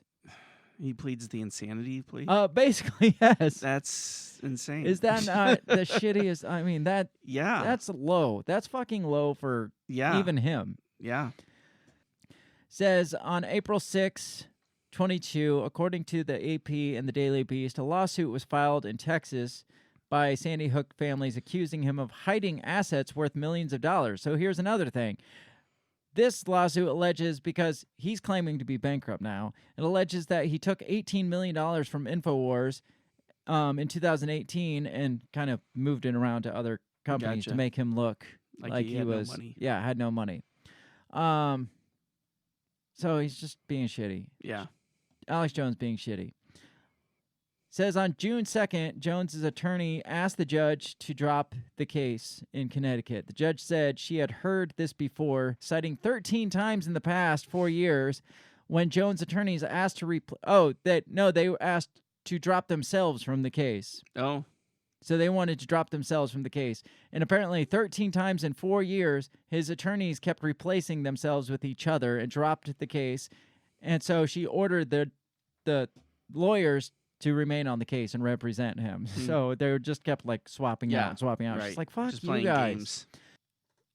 So in the midst of his moment of psychosis from 2012 to 2019, where he thought this was all crisis acting, again, take it for what it's worth. I mean, look into the evidence yourself and make decisions for yourself. But this guy is terrible at presenting the case because now he's in a state of psychosis. But while he was, like 1 year before claiming he was in a state of psychosis, while he was in the middle of these lawsuits, Stoneman Douglas shooting happens, and he did the same thing and started calling David Hogg, who's a fucking moron, and probably some people might call him a crisis actor. We'll go there. I'll go with that. So he did the same thing there, and it's just like, was he in a state of psychosis there too? Right. Well, I mean, he could claim that for anything. Yeah. Right. I mean, he kind of lost all credibility by even claiming that. Yeah. Right? I mean, a conspiracy theorist who happens to see conspiracies in everything, and that's a psychosis. and then all of a sudden he turns around and is like, I was in a state of psychosis. Yeah, right. It's like, well, it's kind of like conspiracy theories. It's like, once you open your eyes to distrust in the government here, you start seeing it everywhere else. Yeah, absolutely. Well, once you open your eyes to this guy, this is why you can't let one person be your sole like source of conspiracy theories, because once he flips and it's like, I was in a state of psychosis, and it's just like, well, was all the rest of this stuff bullshit made up too? Was all the rest of this your delusional psychoses? Chobani? Huh? Is that psychoses? Yeah, come on. That was my hill to die on, was Chobani. I'll never eat Chobani again because of the tuberculosis. Thanks, Alex Jones. Yes. So, I mean, this, like I said, he's the poster child of conspiracy theories. And then he just falls so miserably hard. Right. Basically on his own right. But, you know, he's like Donald Trump. He's going to take this as, well, I was right all this time. Absolutely. And in a way, maybe he was right all this time. But he's just such a bad example. Yeah. He's just such a bad person to have all conspiracy theorists be associated to, because he's Alex Jones. Yeah, yeah. It's like you can't even talk about these things anymore. You can't even bring up Pizzagate anymore. Right. You can't bring up Sandy Hook anymore because it's been so sensationalized. Yeah, because of him. Yeah, because of him and people like him, and turned into like this big publicized thing where it turns into lawsuits and turns into deplatforming and shit like that. It's like, well, we can't even have these discussions anymore. Right. I mean, it's like, you know, Geraldo Rivera will always be associated with Al Capone's vault. Yes. Right? And what a bust that was.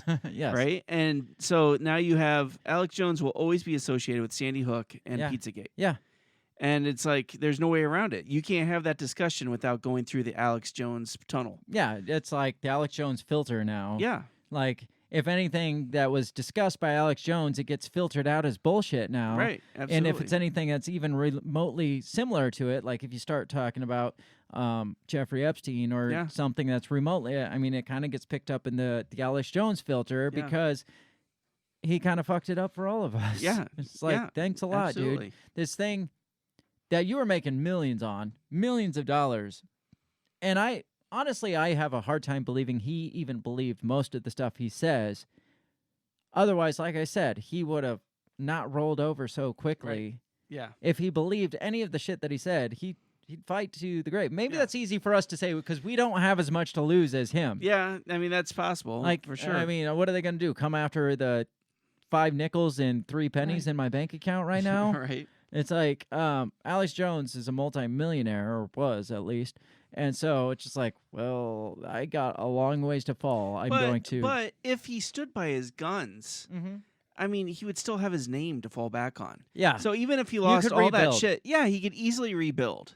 Sure. I mean, it's So not it'd be like he like- started as a multimillionaire. Yeah. He could easily, I mean, in a world of podcasting, it'd be so easy for him to just be like, click podcast account, and people would be like, oh, Alex Jones is back on, and he would immediately have millions of followers on the spot. It wouldn't matter what platform he went on. Oh, absolutely. He'd just have to get the word out. Hey, I'm over here on Truth Media, or I'm over here on, I don't know, I got my own website, alexjones.com, media.com. Yes, he did name it .com. But yeah, he would immediately pick up. Yeah, if he just stood his ground, at because least he'd half have that of- credibility. But to turn around and be like, oh, I was in a state of psychosis. right. I feel like you probably lost. Hopefully people are Yes, I would hope people would have enough sense to be like, that okay. guy's full of shit. Yeah, exactly. We are due for a break. We need overdue for a break. We need to go take a couple minutes, go to break. When I come back, I want to talk about kind of the consequences of this, I guess. This whole fear now of conspiracy theorists, because you look it up and it's like, oh, the dangers, the national security threat of conspiracy theorists. And it's all tied to it. It's not even Alex Jones now.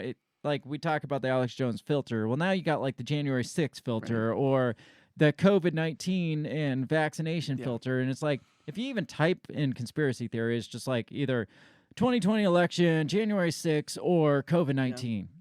And that's what you're tied to now just by the words conspiracy theorists. It's QAnon and all those things. And it's like all these things that discredit any form of, distrust in the government, any form of distrust of the mainstream narrative gets filtered out through all these bullshit things that are considered national security threats now. Yeah. So we're going to take 3 or 4 minutes, take a break, and we're just going to continue on with this. We're probably less Alex Jones in the second half, more about that stuff that I just said. So let's go to break, and we'll be right back in just a couple minutes. Goodbye.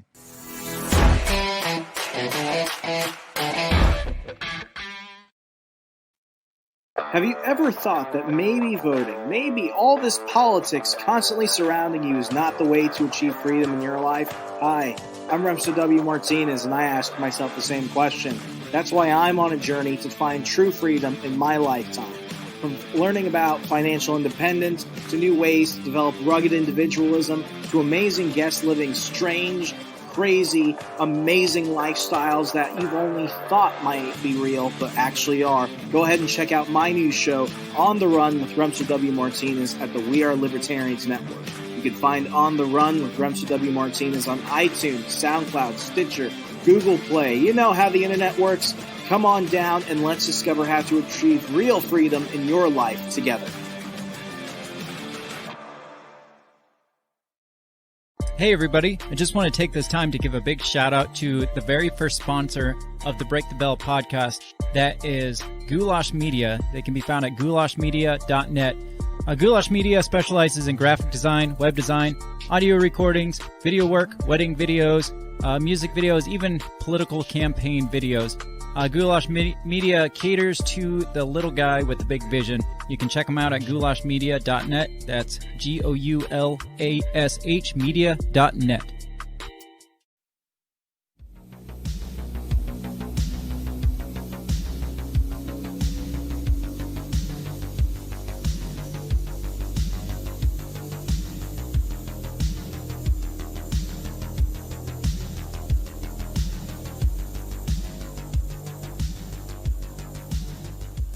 Ladies and gentlemen, welcome back.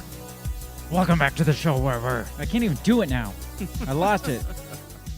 It's because you drank something. I think so. Exposing globalists. God damn it. Once I you lost get my that gravel. moisture in there, you lose the gravel. I did. I'll have to do it later. Welcome back to the show. Without my Alex Jones voice, I lost it. I think it's the Coors Light took it away from me. Fucking Coors Light in your Blue Mountains. We're talking about dangerous conspiracy theorists, specifically Alex Jones, the dangerous conspiracy theorist. And he's not a dangerous conspiracy theorist because he's danger to, like, democracy as we know it. No, he's a danger to conspiracy theorists. Yes. Is what I think I've Yes. determined. Yes. Is that he is just a danger to the rest of us because whether or not he thinks he's controlled, like, is intentionally controlled opposition, in a way he is controlled opposition. Yeah. Because whether or not he's, like, part of the mainstream uses him to discredit every other person that just, like, dares to question the mainstream narrative out there. So, whatever you believe about Alex Jones, he's not really beneficial to the conspiracy world. And on the other hand of being kind of dangerous, when we're looking at all these other cases like Pizzagate and some of these other instances where, like, there was the Pizzagate one, there was the Sandy Hook one, and pretty much everything he touches, somebody gets pissed off and decides to take things into their own hands. Yeah. How much responsibility does he have for that? Yeah. No, I think he has to own it. Like, I do. Legally own it or just No, fess up to it? I fess up to it. Be like, you know, I kind of fucked up here. Yeah, absolutely. Like, guys, let's not do this. There's a lot of good people on both sides of the story. Right. There's a lot of good people in the pizza parlor, and there's a lot of good people in Sandy Hook, and Right, exactly. I don't know. But again, you know, like you said, you know, with power comes responsibility, and he wields a lot of power on that platform. And when people are being like, I got you, Alex, I'm going to the pizza place. Right. You know. And we were talking once we went to break about how the shitty thing is that he doesn't own up to it. Yeah. Or he backpedals on every single, like, he backpedaled on Pizzagate saying, I never said that. Yeah. He backpedaled on Sandy Hook saying, I was in a state of psychosis. Yeah. He's backpedaled on pretty much all of these things that he has stood so hard by and so like die hard by. Yeah.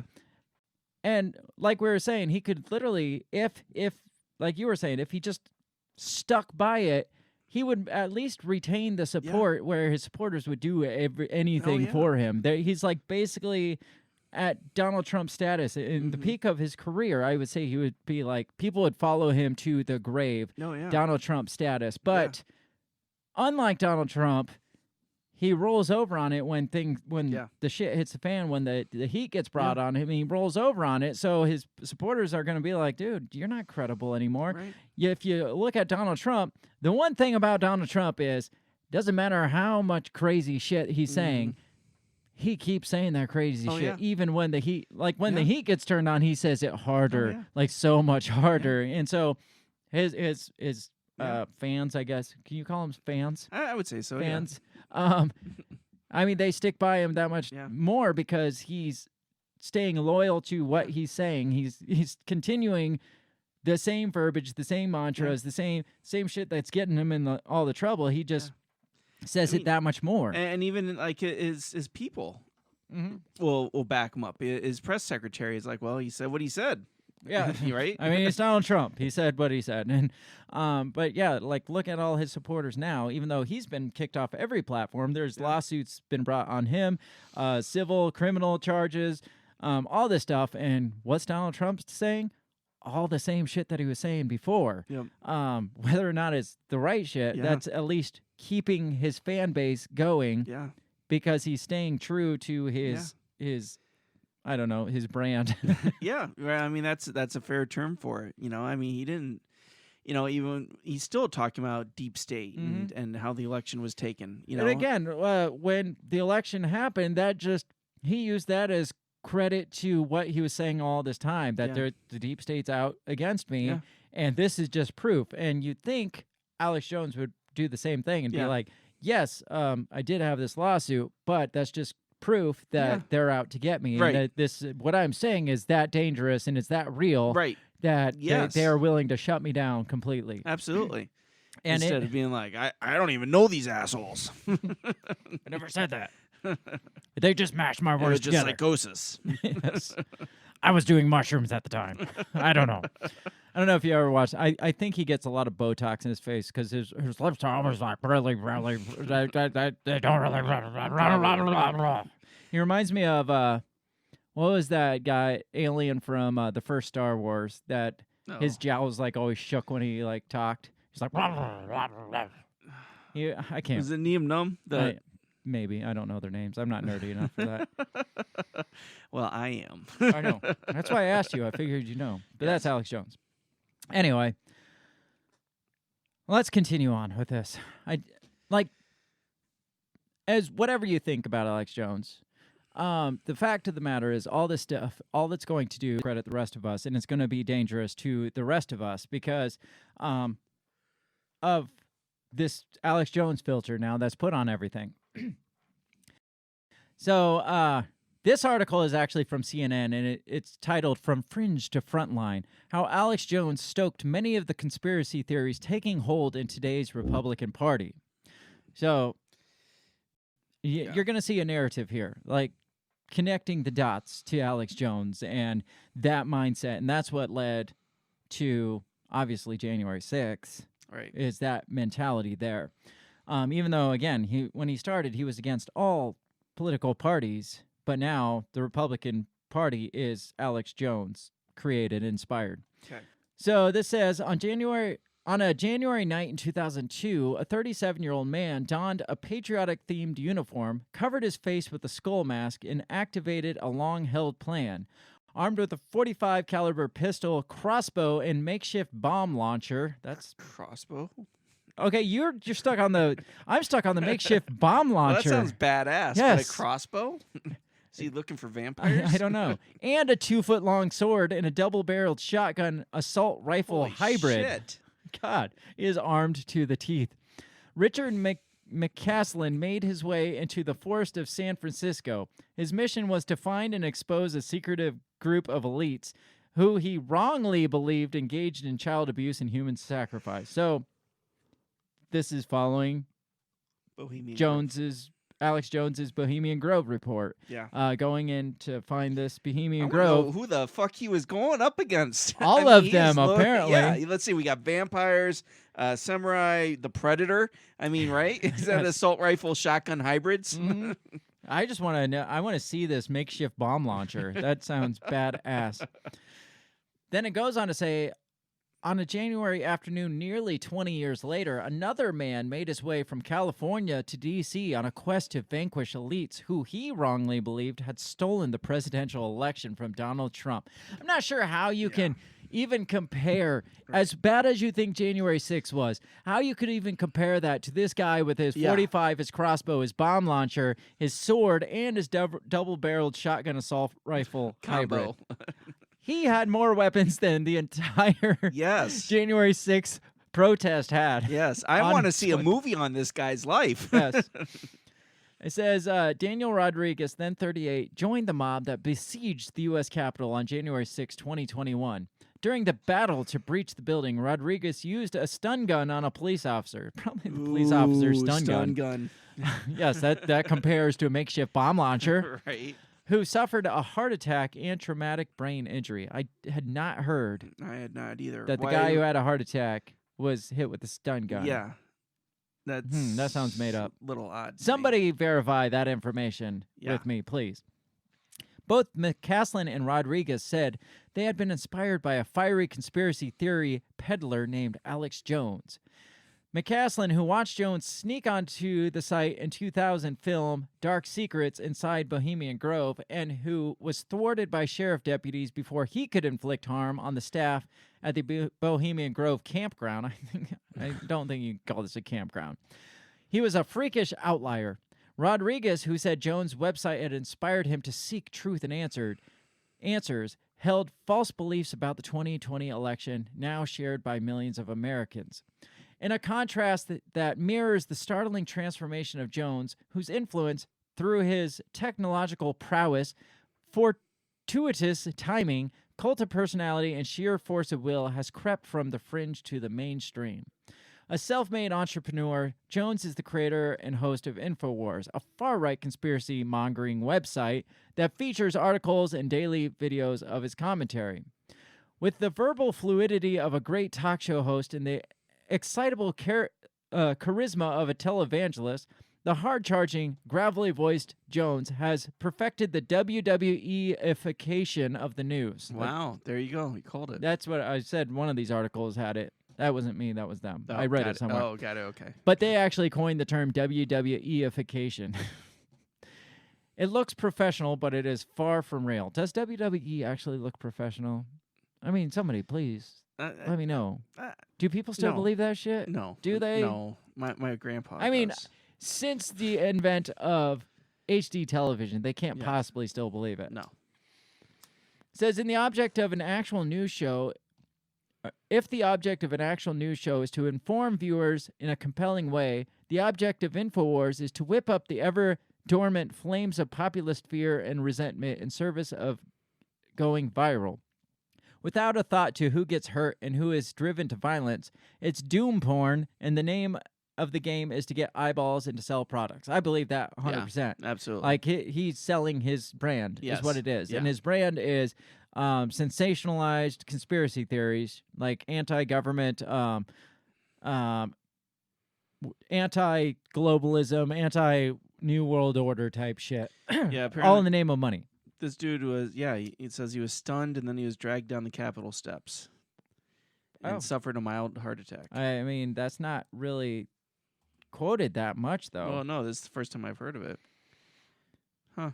Says, sitting at his anchor desk, surrounded by news clippings in his remarkably professional studio in Austin, the 48-year-old Jones puts on an hours-long online show 6 days a week that revels in the coming apocalypse and rails against a shadowy, evil enemy. I don't have a problem with that, really. No, I don't either. I mean, we kind of do that to our own extent. We revel on a shadowy, evil enemy almost every episode, at and least it's somehow. usually a different enemy. Yeah, but it always ties back to the same shadowy enemy.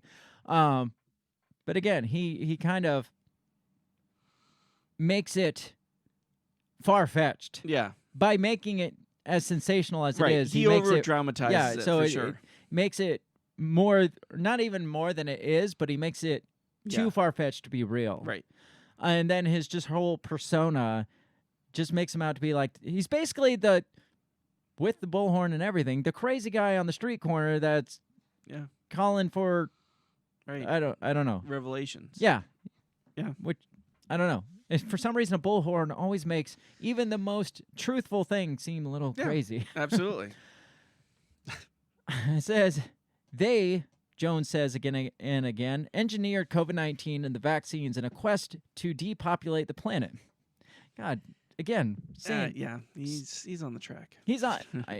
He's on track, but he's like derailing the track as he exactly. he drives across he's the track. Tearing He's the tearing track the track apart up as behind they go. him, so that Thanks, Alex. So you see how obviously they're tying this to like how dangerous this can get if we let these conspiracy theories run wild. Yeah. Because it says in the past, Jones's manic amplifications, I mean, that's a pretty accurate definition of it, is manic amplification of conspiracy theories. It says, where the stuff of dorm room pop parties. His tried and true shtick has been to declare strongly imply that high-profile tragedies from 9/11 to Boston Marathon bombings to Sandy Hook massacre to the latest horrific mass shootings in Buffalo and Uvalde were nefarious government plots aimed at tightening control over Americans. But starting in 2015, Jones's absurd claims found purchase with the leading Republican presidential contender and eventual president of the United States, Donald Trump. So he went from like they're saying, like fringe, like pothead parties to, hey, this is the mainstream of the Republican Party, is basically what this is saying. And it's saying, it says he's part of the right-wing media ecosystem that helped create Trump, and now he seems ready to ratchet up the movement, even while denigrating, and looking past Trump. I don't know. And he's not wrong with that, or this article's not wrong about that, because there were times where Trump would tweet something or say something, and I would be like, okay, he got that directly off of Fox News, right? Or, Alex Jones. Yeah. It says interviews with Jones' former employees, high school classmates, teachers, and other associates, as well as police congressional records unearthed by CNN, shed new light on his rise to popularity. The contrast between his on-camera and off-camera self, his fixation of profiteering, the way he views his fans, and elevated political clout. I'm guessing it doesn't go into it, but I'm guessing he probably thinks we're all a bunch of idiots. First of all, he's a classic narcissist, in my opinion. Yeah, that I mean, whether I honestly don't think he believes any of these things. I think he jumps onto the latest conspiracy theory and profits off it. Yeah, it's his niche. Yeah. Right? He plays devil's advocate, and then, he gets people all riled up and everything, and then if he's called on it, he backs down and be like, well, I didn't mean that. Yeah. I didn't say that. I mean, that's all it is. And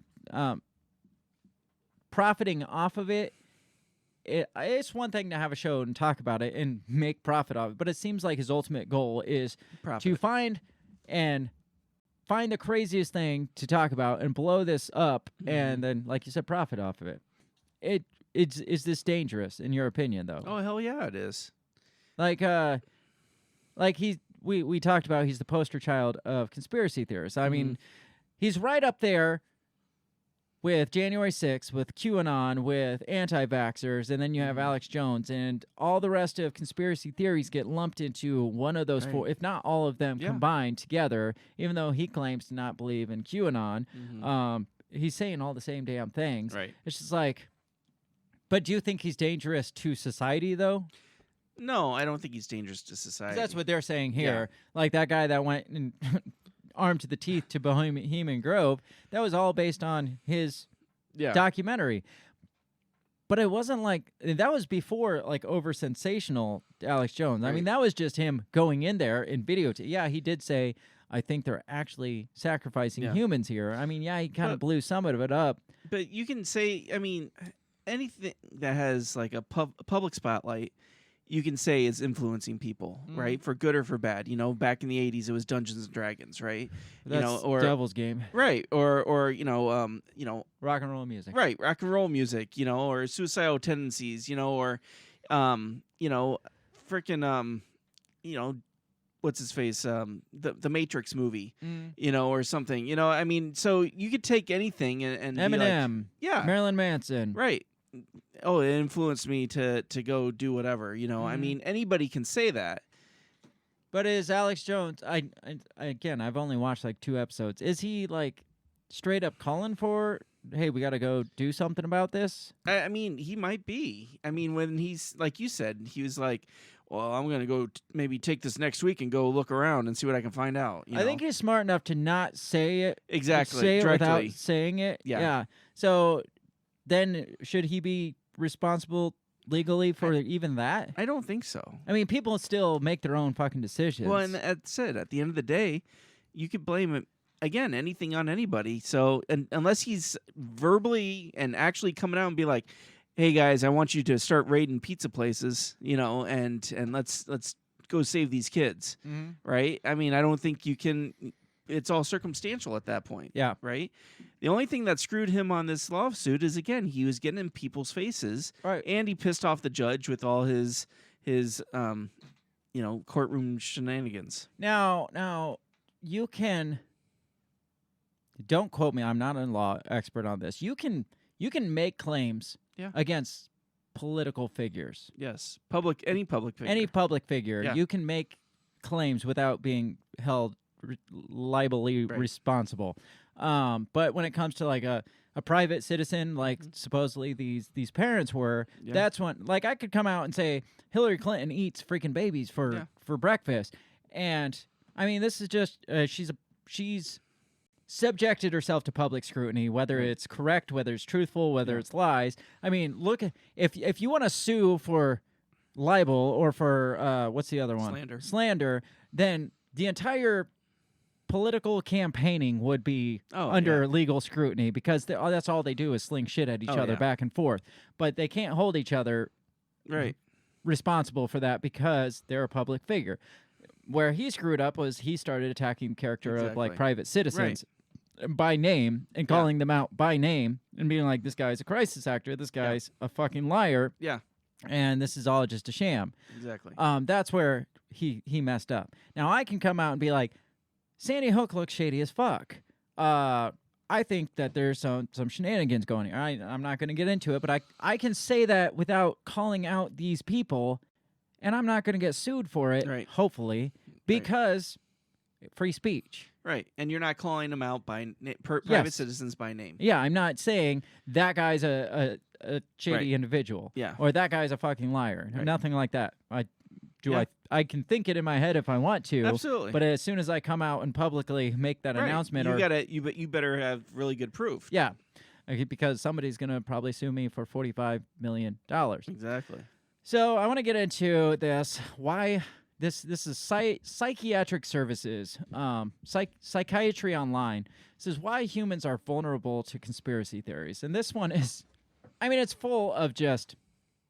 It's just like condescending. Sure. So bad, and it pisses me off because it flat out says, the more educated you are, the less susceptible you are to conspiracy theories. And it's just like, y'all are a bunch of dumb idiots, is basically. Right. Yeah. You bunch of hicks. It says, humans seem drawn to dark conspiracy theories, often in favor of the simple truth. In response to the COVID-19 pandemic, misinformation and conspiracy theories have surged. President Trump, for example, praised the anti-malarial drug hydroxychloroquine as a game changer despite scant empirical evidence of its efficacy and safety for the treatment of SARS-CoV-2. This is already bullshit. This is already fucking going down bullshit. Yeah. Because most of us were like, shouldn't we at least try hydroxychloroquine? Yeah. And it was all of them that were like, no, that's they were making all the big claims against it and shutting it down. And they even had made it so doctors couldn't prescribe something that was normally prescribed. Yes. And so to throw this out there immediately, that's what I was saying. As soon as you start talking conspiracy theories right now, it's COVID deniers and election deniers. Says others in the administration have promoted the unsubstantiated theory that SARS-CoV-2 originated in the Chinese lab, despite scientific consensus that the virus likely originated in animal sources. Okay, but then they came out and said that yes, maybe it most likely is. This might be the case. So yes, this article is like way off base. This is very biased in my opinion.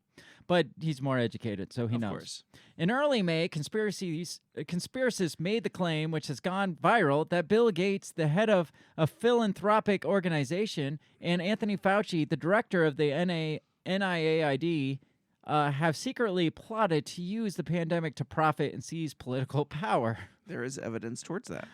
Some conspiracy theories, such as the belief that the Earth is flat or the moon landing was faked by the government, are laughable and harmless. Others, such as the notion that vaccines are part of a scheme to cause mass harm and are quite dangerous and may lead to an outbreak of disease. The belief among 1/3 of Americans that climate change is a hoax perpetuated by the scientific community endangers the very planet. I guess I endanger the very planet. Yes. As psychiatrists, we need to be alert to the fact that many of our patients are vulnerable to medical misinformation and conspiracy theories about critical, important medical issues, from vaccines to the etiology of diseases such as COVID to the availability of medications.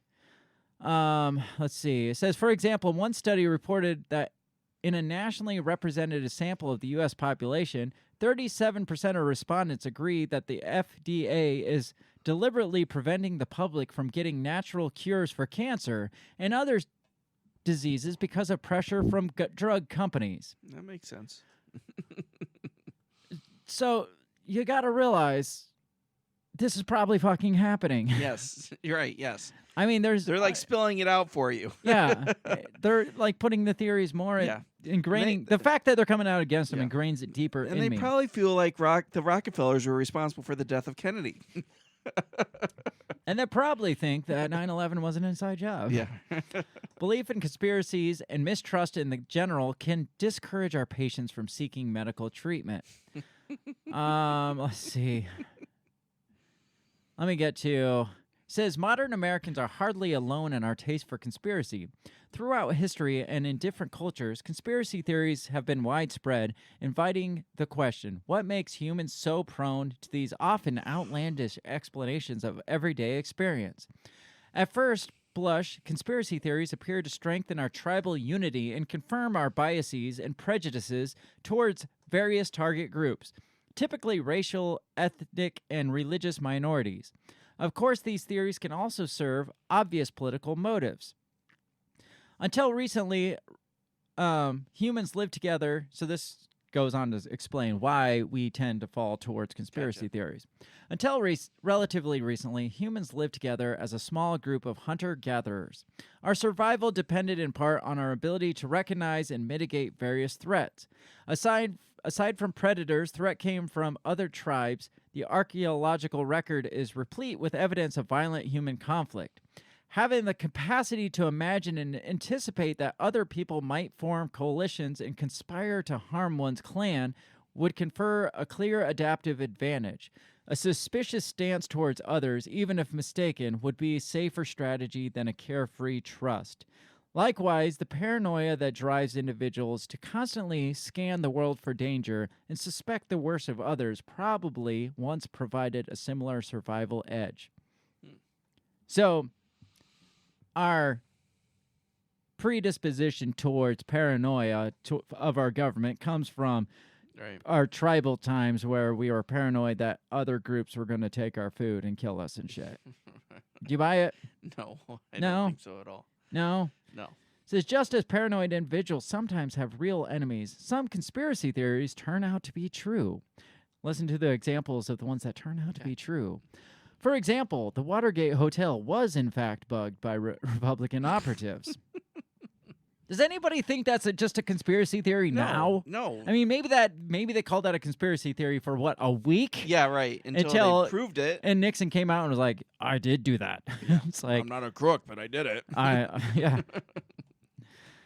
The other one. There is also convincing evidence that the Russian government did interfere in the 2016 presidential election. Oh my gosh, are you serious? So those ones are true, but for the majority of them, not so much. Even though there's no proof whatsoever that the Russians were involved in the 2016. But it is not so easy to know whether a conspiracy theory is fact or fiction, and for a good evolutionary reason. We have evolved to quickly detect patterns and understand how events in our world might be casually related to each other. Our tendency to discern patterns and make sense of the world also makes us prone to cognitive errors, such as seeing connections between events when none exist. What about seeing connections that are so blatantly, clearly exist, in your face exist, and they're like, no, that isn't, I don't know what you're talking not real. about. That's not kind of like the lab leak theory. It's like, well, first, no, they weren't doing gain of function research. And then it was like, well, no, the U.S. wasn't supporting their. Yes, they were, but we weren't supporting it. Yeah. Then it came to, well, we had this like side company that we were supporting, and they happened to be supporting gain of function research. And then it came down to, well, Dr. Fauci did kind of know that. Right. But these are all just coincidental connections there's really nothing there. Yeah, our brains just make these connections. Without them ever existing. Yeah. It's like, yes, there are some crazy conspiracy theorists that just by hook, line, and sinker every conspiracy out there, but then there's people like us that I won't even, like most of the shit's not even conspiracy anymore. No, it's just like... They come out and spell it out for you, and they're like, I don't know what you're talking about. Yeah, it's like blatantly in your face, and this psychiatric services company, like websites, like, oh, people are just... Their brains are just prone to make connections, even if connections aren't even there. It's like how much did the government pay you to write this? Right, yeah, exactly. In fact, people who tend to see meaningful design in random events or stimuli are much more likely to endorse conspiracy theories than those with less of this tendency. A bias, it turns out. We can be educated to resist. One study, for example, asked participants how likely they were to believe a common conspiracy theory, such as the U.S. government having advanced knowledge of 9/11 attacks.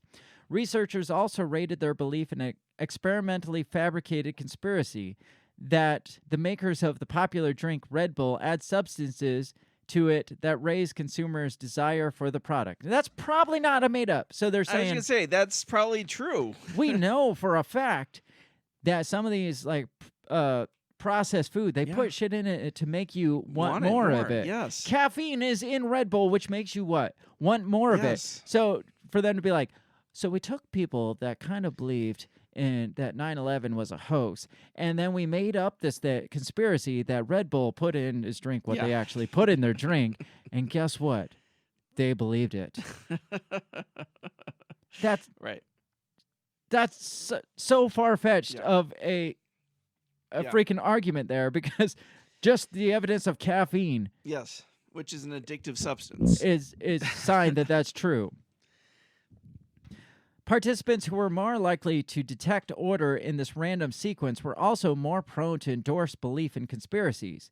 The clear implication of the study is that having a strong bias to find structure and purpose in the world makes us susceptible to conspiracies because they give us a clear, if not erroneous, explanation of how events fit together.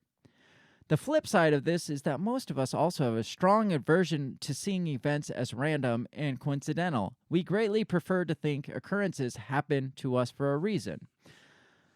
I don't know. What do you think so far? I think it's all bullshit. Yeah. I think they're trying to throw word salad at people to make them doubt. Yeah. Oh, yeah. That's what they're it saying. is. I It's mean, like typically, okay. I don't believe in coincidences. Okay. Well, that's because you I know. look for apparently connections. I'm educated.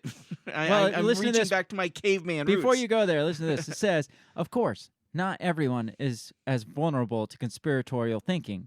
Research shows that higher levels of education are inversely correlated with a belief in conspiracies, presumably because education fosters critical thinking and skepticism. Bullshit. Isn't skepticism what gives you Yes. conspiracy critical thinking theories? Yes. Yeah. Right. I mean, typically, yes. I would say that people that are more educated are more bought into the system. Yes, more bought into the system. They're brainwashed to believe certain ways. They're taught what to think and not how to think. Mm-hmm. They don't question the system because the system works for them. So that's a deep dive into the brain, the minds of ourselves. I'm so glad that Psychology Today was there for us. Mm-hmm. I'm just glad that was free too. That was like a free lay down on the couch. Like we didn't have to pay for that. That's amazing. So if you buy into conspiracy theories, there you go. It's because your brain erroneously sees connections and is paranoid and tries to find the order and everything. When in reality, there's just not any order. Yeah, right. That makes sense. Apparently, they never watched The Usual Suspects. No, I find really interesting is the connection between libertarians and conspiracy theorists. It's like a lot of libertarians I know believe a lot of the conspiracy theories I believe in. Yeah.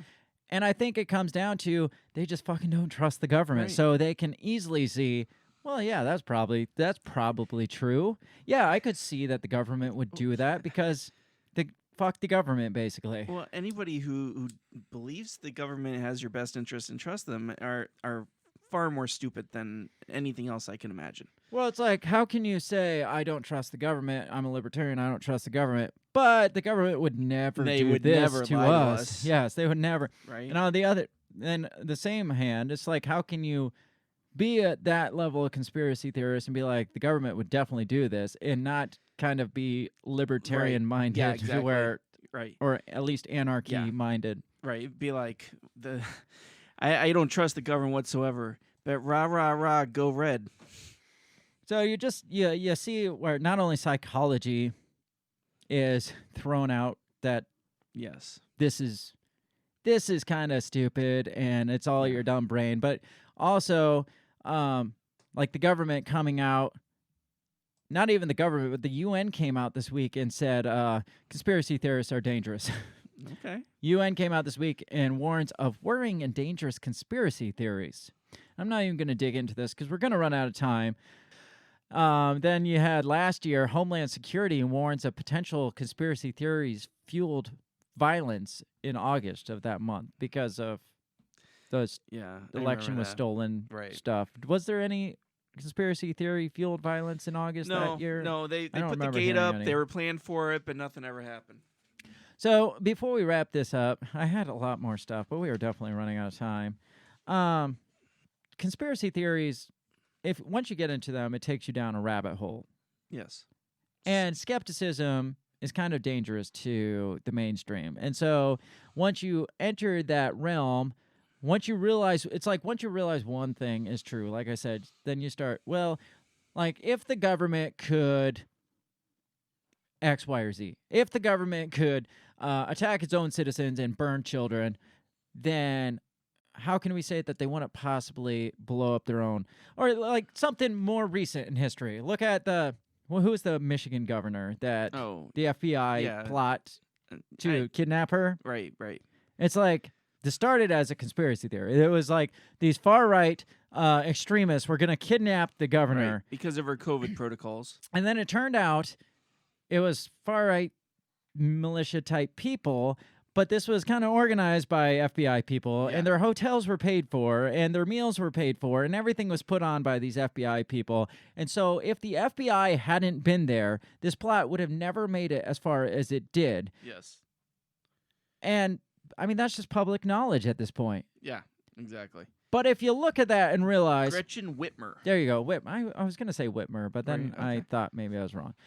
If you look at that and realize that the FBI is capable of orchestrating a plot for right-wing extremists to kidnap a governor, then the FBI would probably be capable of helping orchestrate maybe like the Oklahoma City bombing or something like that. Maybe luring somebody into committing that level of violence, something like that. Or, I don't know, just basically if A, then B. Right. If they're capable of this, then they are capable of this. Yes, they call it a slippery slope. There's one that talked about the dangers of believing in flat Earth.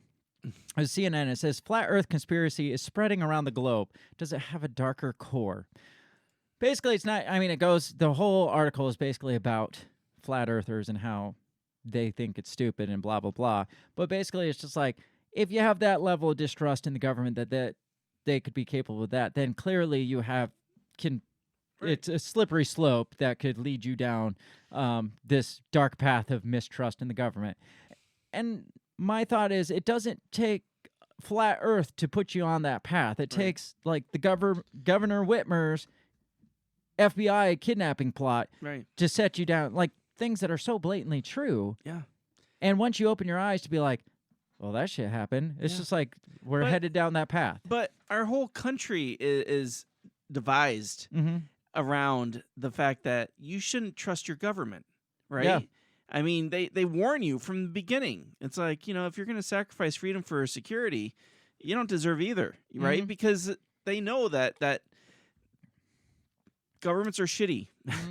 And so they warn people not to trust, to be skeptical, right? And that's what the whole country is created to as checks and balances, so that nobody can take off with it.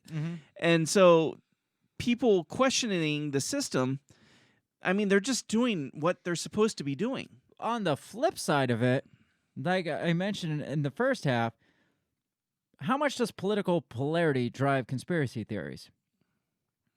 Like the polarization of political parties. You see all the time. Yes. Like, I mean, look at the QAnon. That was politically motivated. That was all political one side. You look on the other side, and they're talking about, like, the January... I mean, or the one that was obviously proven true, the Russia stealing the 2016 election. Obviously. I mean, I take less stock in a conspiracy theory that applies to one political side or the other, because obviously that's politically motivated. Right. So when you come to me and say all the Democrats are baby-eating pedophiles, I'm not going to believe that so much, because to me, I'm just like, oh, they're all just a bunch of baby-eating pedophiles, most likely.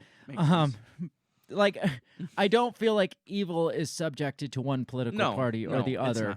Or these theories could possibly just fall on one party. So when one side comes out and it's like, Hillary Clinton's a devil worshipping blah, blah, blah, it's like, well, what about the Bushes? Right. Yeah, exactly. Like I buy less stock, take less stock in theories that are politically driven like that.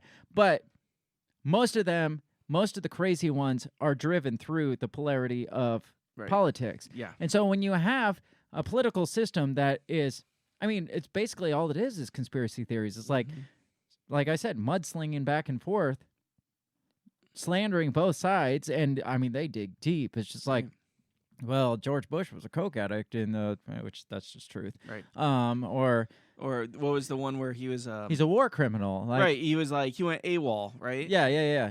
Or Clintons and their suicide count and stuff. I mean, that's what we are. I don't want to use the term groomed, but we are groomed into this disbelief or mistrust in the other side. Right.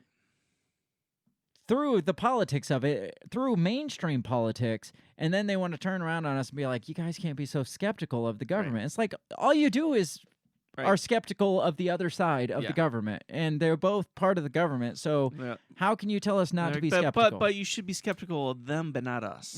And that's when you know it's bullshit. Right, that's when you know they're hiding something. So that whole part of it, like the polarity of it, the politicization of conspiracy theories. And that's what drives me crazy is when somebody takes it on one side and they hammer it home on this side and be like, oh my gosh, these guys here are so evil, and I'm so glad our guys are there, and then it's like, really?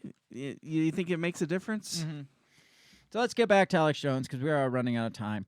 So this is also a follow-up to the Associated Press, one that I read at the beginning. This one is titled, Alex Jones' $49.3 million verdict and the future of misinformation. And this is why I know they're probably coming for the rest of us. This is the example that they're setting. This was their sacrificial lamb, whether or not he was controlled opposition or he's just a sensationalized version of a conspiracy theorist. When you read posts like this, it's like the future of misinformation, and basically sounds like, hey, we're going to start cracking down on this shit. Get ready. It's coming for you. It said, because it talks about his hefty fine. It talks about the verdict. It says, I think a lot of people are thinking of this as sort of a blow against fake news. And it's important to realize that libel law deals with very particular kind of fake news. And this is what we were talking about specific people. Citizens, Yep. It says the distinction is why Jones, who attacked the parents of Sandy Hook victims and claimed the 2012 shooting was staged with actors to increase gun control, is being forced to pay up while Holocaust deniers, flat earthers, and vaccine skeptics are free to post their theories without much fear of multi-million-dollar court judgment. So it's talking about the difference between the two. It's like he was talking about specific people. These people are just talking, like denying obvious. These people are just crazy. Right. But I like how they throw all these things in there. Yeah. They obviously vaccine skeptics have to go in with flat earthers and Holocaust Absolutely. deniers. Yeah. But it almost is like, unfortunately, these people get left unscathed. It says Alex Jones was attacking individuals. And that's very important. A lot of disinformation does not attack individuals. I'm asking you to take the bullhorn away from Alex Jones. This is the closing arguments of the case. And all the others who believe they can profit off of fear and misinformation. So this guy doesn't sound like he's like, I want you to tell Alex Jones to stop defaming people, innocent people, if you can call them that. Right. I want you to tell, make an example of him for smearing other people publicly. This person is saying, I am asking you to take the bullhorn away from people who believe they can profit off of fear and misinformation. So, conspiracy theorists. Right. I mean, yeah, he's talking about profiting off it, and I think it's bullshit to do it specifically for profit, but he's coming after the rest of it. It says, the gold rush of fear and misinformation must end, and it must end today. So what do you think? Yeah, I mean, it just seems like they're posturing themselves ready to go after anybody, and it makes you, like you said, wonder, okay, what's coming down the pipe, right? I mean, we've already had COVID, we had the vaccines, right? I mean, now we're in monkeypox, right? I mean, we had the election, we have January 6th. So they go after Alex Jones, and now it's like, okay, they're saying, okay, we need to be ready to go after anybody who's going to be, harm society with their spreading of the conspiracy theories. It's like, okay, so what conspiracy theories come in that you are wanting to go after people with, right? Yeah, because that guy, when they talk about, he said, you've already sent a message for the first time to a talk show host, to all talk show hosts, that their standard of care has to change. So it's basically like, you need to shut them all down. You need to shut them all up. So what do you think the fallout of this becomes for us? What do you think? Do you feel like we have something to worry about with this? I don't think so. Again, we don't focus on an individual, and we're small potato, but I don't think that anybody is going to. I think the fallout of this is there going to be a lot more critical of people that speak out against the narratives, and I think that they are going to make this a almost on par of like domestic terrorism. Yeah, they will, absolutely. Well, like I said, there was that article from CNN where Homeland Security is warning of potential conspiracy theories. Right, yeah. I mean, they're going to lump that in with domestic terrorists. They're going to lump it in with QAnon followers, and Trump supporters are already there. What did they remember last year they tagged on libertarians in the mix, so anybody that like has any sort of mistrust, the dangerous mistrust in the government that gives us so much to trust, they're so trustworthy. And so Facebook or YouTube or whoever can now come out, and they're going to take you down, and they're going to be like, hey, due to DHS code B683, we have to remove this because this is harmful to society. Well, even the one that was talking about flat earthers that I didn't get into, that said it's spreading around the globe, does it have a darker side? It said pretty much that YouTube already kind of puts a disclaimer on it, on flat earth stuff, basically saying like, you're kind of getting close to the line with this one, guys. It's just like, if it's that laughable as they're saying, then what are you fucking hurting? Right. If a bunch of people... Right. And apparently this article says 1 in 6 people believe the earth is flat in the United States. That's I don't a lot. know that I believe that. Yeah. But it's just like, if it's that laughable, then what's the warning about? Well, exactly. It's like, okay... and the fact that you put a warning on it just puts more credit on conspiracy theorists and be like, look, they're getting worried about this. I mean, it's like back to Donald Trump. It's like once you give credit to that by saying this is questionable, guys, people are like, well, they're running scared now. Obviously, we're close to the mark. It's like, okay, people that think pro wrestling's real, they could be dangerous. People that think the Dallas Cowboys can win a Super Bowl, they're dangerous. They shouldn't be able to, people that talk about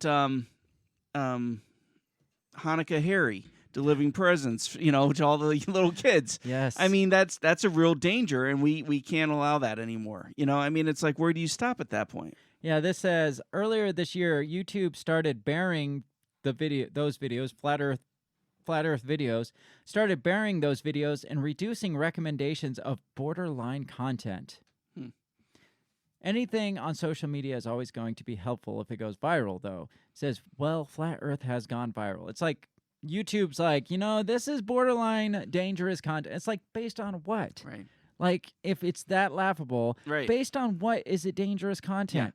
Yeah. And what are they going to do if they think the Earth is flat? That's so dangerous to everybody else. Well, obviously, if they can venture down the mindset that the Earth is flat, that's telling them that everybody and anybody with any authority, scientifically, or the government, or any, I don't know, scholar, like college professor, obviously is full of shit. We're already there. now you've just lost. Well, I mean, this is just going instead of easing your way into, oh, that guy's full of shit, and that guy's full, and that guy is full, and that guy.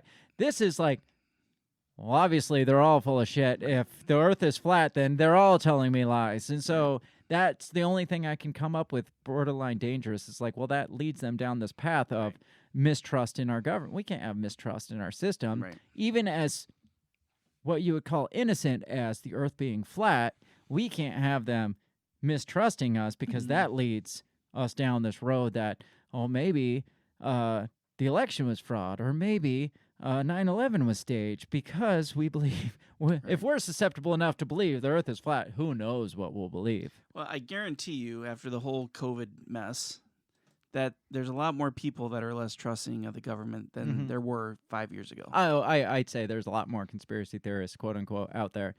I want to end on this note, because we're definitely out of time. This is 10 conspiracy theories that actually turned out to be true.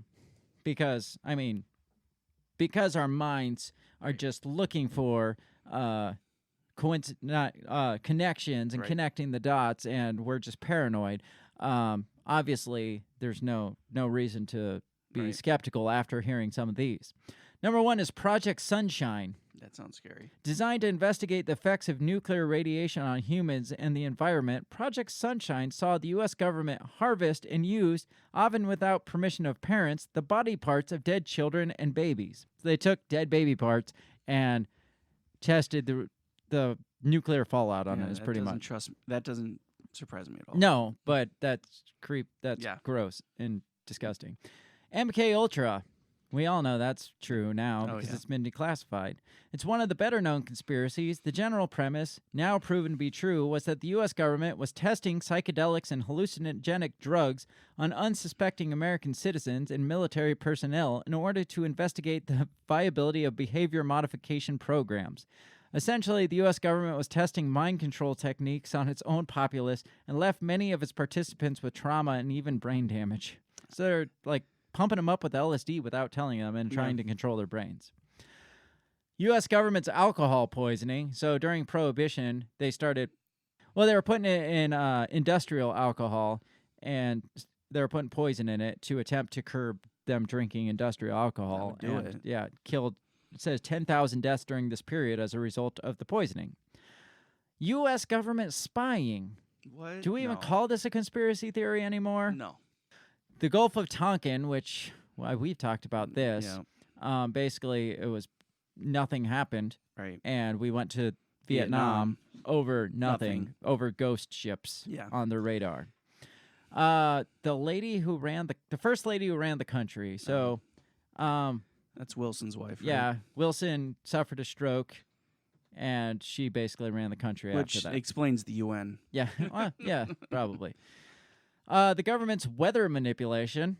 Oh, Draco. I'm calling it. In 93, the Defense Advanced Research Projects Agency, or DARPA, the U.S. military, and the University of Alaska created the High-Frequency Active Auroral Research Program, also known as HARP.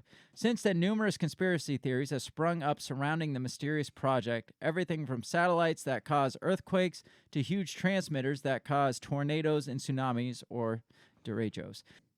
Says Operation Popeye was a 5-year program in which the government used age-old technique of cloud seeding to increase precipitation during the rainy season in Vietnam. What's scary about this is if the military has done it in the past, and given the length of the operation, it must have been at least partially successful. What's to stop them from doing it again? They're doing it. They're doing it now. Yes. You know they're doing it. They are doing it. Did you hear about the Canadian fruit machine? It sounds like I should know this It's one. a gaydar. Canada had a gaydar to sense if people were gay. Interesting. It says the program was part of a long-term effort to remove homosexuals from positions of civil service. In the late 60s, funding was cut off, but not before the Royal Canadian Mounted Police had collected files on over 9,000 suspected homosexuals. I'm sure the Mounties enjoyed that. Here's one about the Dalai Lama. Oh, I heard this one. Basically, CIA funded approximately 2,100 Tibetan guerrillas with $500,000 annually and gave the Dalai Lama himself an annual salary of $180,000. Was that to fight communist China, basically? Yeah. Fun. And the Dalai Lama went in on this? I thought Yeah. he was like peace, love, and... Apparently not against communists. The last one is Operation Mockingbird, which is the CIA infiltrating the media and corporations and things, everything. We're there now. says Mockingbird was a 50s program in which the CIA recruited, propped up various media organizations to influence public opinion. I don't need to read any further than that. How can you say, like, you don't believe CNN is bullshit media, political propaganda, or Fox News is political propaganda, when the CIA had a program designed to prop up media organizations for propaganda? Yeah. You think they stopped doing that? You think they're just like, that was a bad idea, I guys? think they're like, this works so good, let's keep going. Let's double it. Yeah, let's get all of the media let's get organizations. one on each side. Yeah, let's get them all, every single one of them, and Can let's we get get the fringe Sesame guy. Street? Let's get Alex Jones too. Yeah. I mean, I could see him being like starting out on his own, and then he got propped up to peddle Like, this. all we want you to do is push the crazy stuff. That's it. That's it. And hard, push it hard, so hard that it's unbelievable. Yeah. Because we don't want we want you to say the truth in such a way that people don't believe it. Yeah, exactly. Yep. So we're well over our time. What do you think of this Alex Jones stuff? This psychology stuff we read. This whole dangerous conspiracy theorist. I mean, it seems like a really big smear campaign against conspiracy theorists, and nobody said anything against conspiracy theorists. I mean, it was one of those things that was just kind of like, like just a joke, right? Until COVID hit. And then all of a sudden, conspiracy theorists became dangerous. Well, Trump started first because Trump partnered up with Alex Jones, and that was dangerous, because he was. And then there's QAnon, which was dangerous. So 2016, I guess, but not very many people took it seriously. Which conveniently is when Alex Jones went way downhill in his ratings. Was from, I think, 17 onward. Like, he crashed through the floor. It's just like, well, you sold to the system, and then you... That was his appeal, was he was outside the system, right? Yep. Because those people that follow him, they don't trust the system. So you jump on board with the system that's against the system, but it's still part of the system, and then you expect these people that are anti-system to still follow along. Yes, and I'm sure a lot of them did. Yeah. But a lot of them didn't as well. He done fucked up, Alex. And he started drinking a lot, I think, too. And he went through an ugly divorce, I think. We're out of time. Are we dangerous? Well, first of all, let me ask you this, because the last time we talked about conspiracy theories, I asked you, are you a conspiracy theorist? And you said, no, I'm not. Based on all these definitions and all these examples of conspiracy theories that are supposed to be the fringe, would you call yourself a conspiracy theorist now? I guess I got to. I mean, we are. We have to be conspiracy theorists now. We are. It's like every single one of those. I was like, it checks the box, right? So yes, I would say yes, and there's no way in hell I trust. Welcome to the club. Anybody? Do I get a T-shirt or one steak of knives? us? One of us. Yes, you've been indoctrinated. You've all been indoctrinated if you've listened so far in the last 2 years. Right. This whole thing has just been a lengthy plot to get Bill to admit that he's a conspiracy theorist. So thank you for joining us for Break the Bell. It's been fun. It is that my mission successful here. So let's move on to bigger and better things then. Bill, you're fired. I'm going to indoctrinate somebody else now. Fair enough. We got to get out of here. Let us know what y'all think. Is Alex Jones legit? Is this protected under free speech? Should he be protected under free speech for the things, sensationalism that he does? Let us know what you think. Like, subscribe, comment, leave a comment. We have a Facebook forum called the Breaking the Bell Forum. Join that and have the discussion with us. Otherwise, I spend a lot of time on Twitter. My handle is @BreakTheBellPod. You can come hang out and join the conversation. That's where I put more of my crazy shit is over there, which most people are the other way. They're like, we don't want to be too crazy on Twitter. Right. I like to go balls to the wall crazy on Twitter. That's just what I like. We're on Instagram. We're on Facebook. We're on Twitter. Like, subscribe. Go to the YouTube page that is on all of our social media and share it, subscribe to it, so that we can build this thing back better. Because we're stealing this from Joe Biden. Yeah. We're fuck you, we're Joe. taking over. Yep. We're taking it. We're gonna build it back better. Make it bigger and better than it was before. At least to get the domain name that we want. That's all we want. The custom That's all domain we name. want. That's all we care about. Go like and subscribe to that and share it, because we'll love you for it. Otherwise, like I said, next week we will be airing on Tuesday, 7 p.m. Central Standard Time, and we'll have Jose from the No Way Jose podcast. Yes. Who's going to come on, and we're going to talk similar things like distrust in the government. Yeah. We're going to focus specifically on the 90s era, like militia movements and mistrust in the government, and then the Waco and Oklahoma City bombings and the Kurt Cobain death. Yeah, sure. All of those things, we're just going to probably see what we can hit on and see if we can come to some conclusion there of what happened, how were we there, how did we get to this point here where we're so far from there. Yes. And that's what's going to happen. Yes. 7 p.m. next Tuesday night. Otherwise, look for us for the weekend wrap-up. Yes, weekend wrap-up. I forgot that because we haven't done it. We're back. We're back for the weekend wrap-up. It'll be sometime this weekend, and it will be where we wrap up the week, as the name suggests. Have a great rest of your week. We will talk to you next time. Peace. Goodbye. The Break the Bell podcast is brought to you by you. So pat yourself on the back because without you, we would be talking to ourselves. A special thanks to our Patreon members, Justin Zielinski, Remzo Martinez, Stephanie Parker, and T.O. Jacobson. A shout out to our sponsors, Run Your Mouth Coffee, the On the Run podcast, and Goulash Media. If you'd like to help support us, visit patreon.com/breakthebell or buy our garbage at breakthebell.bigcartel.com. Get back here next week and let us continue to invade your ear holes. And as always, never stop talking.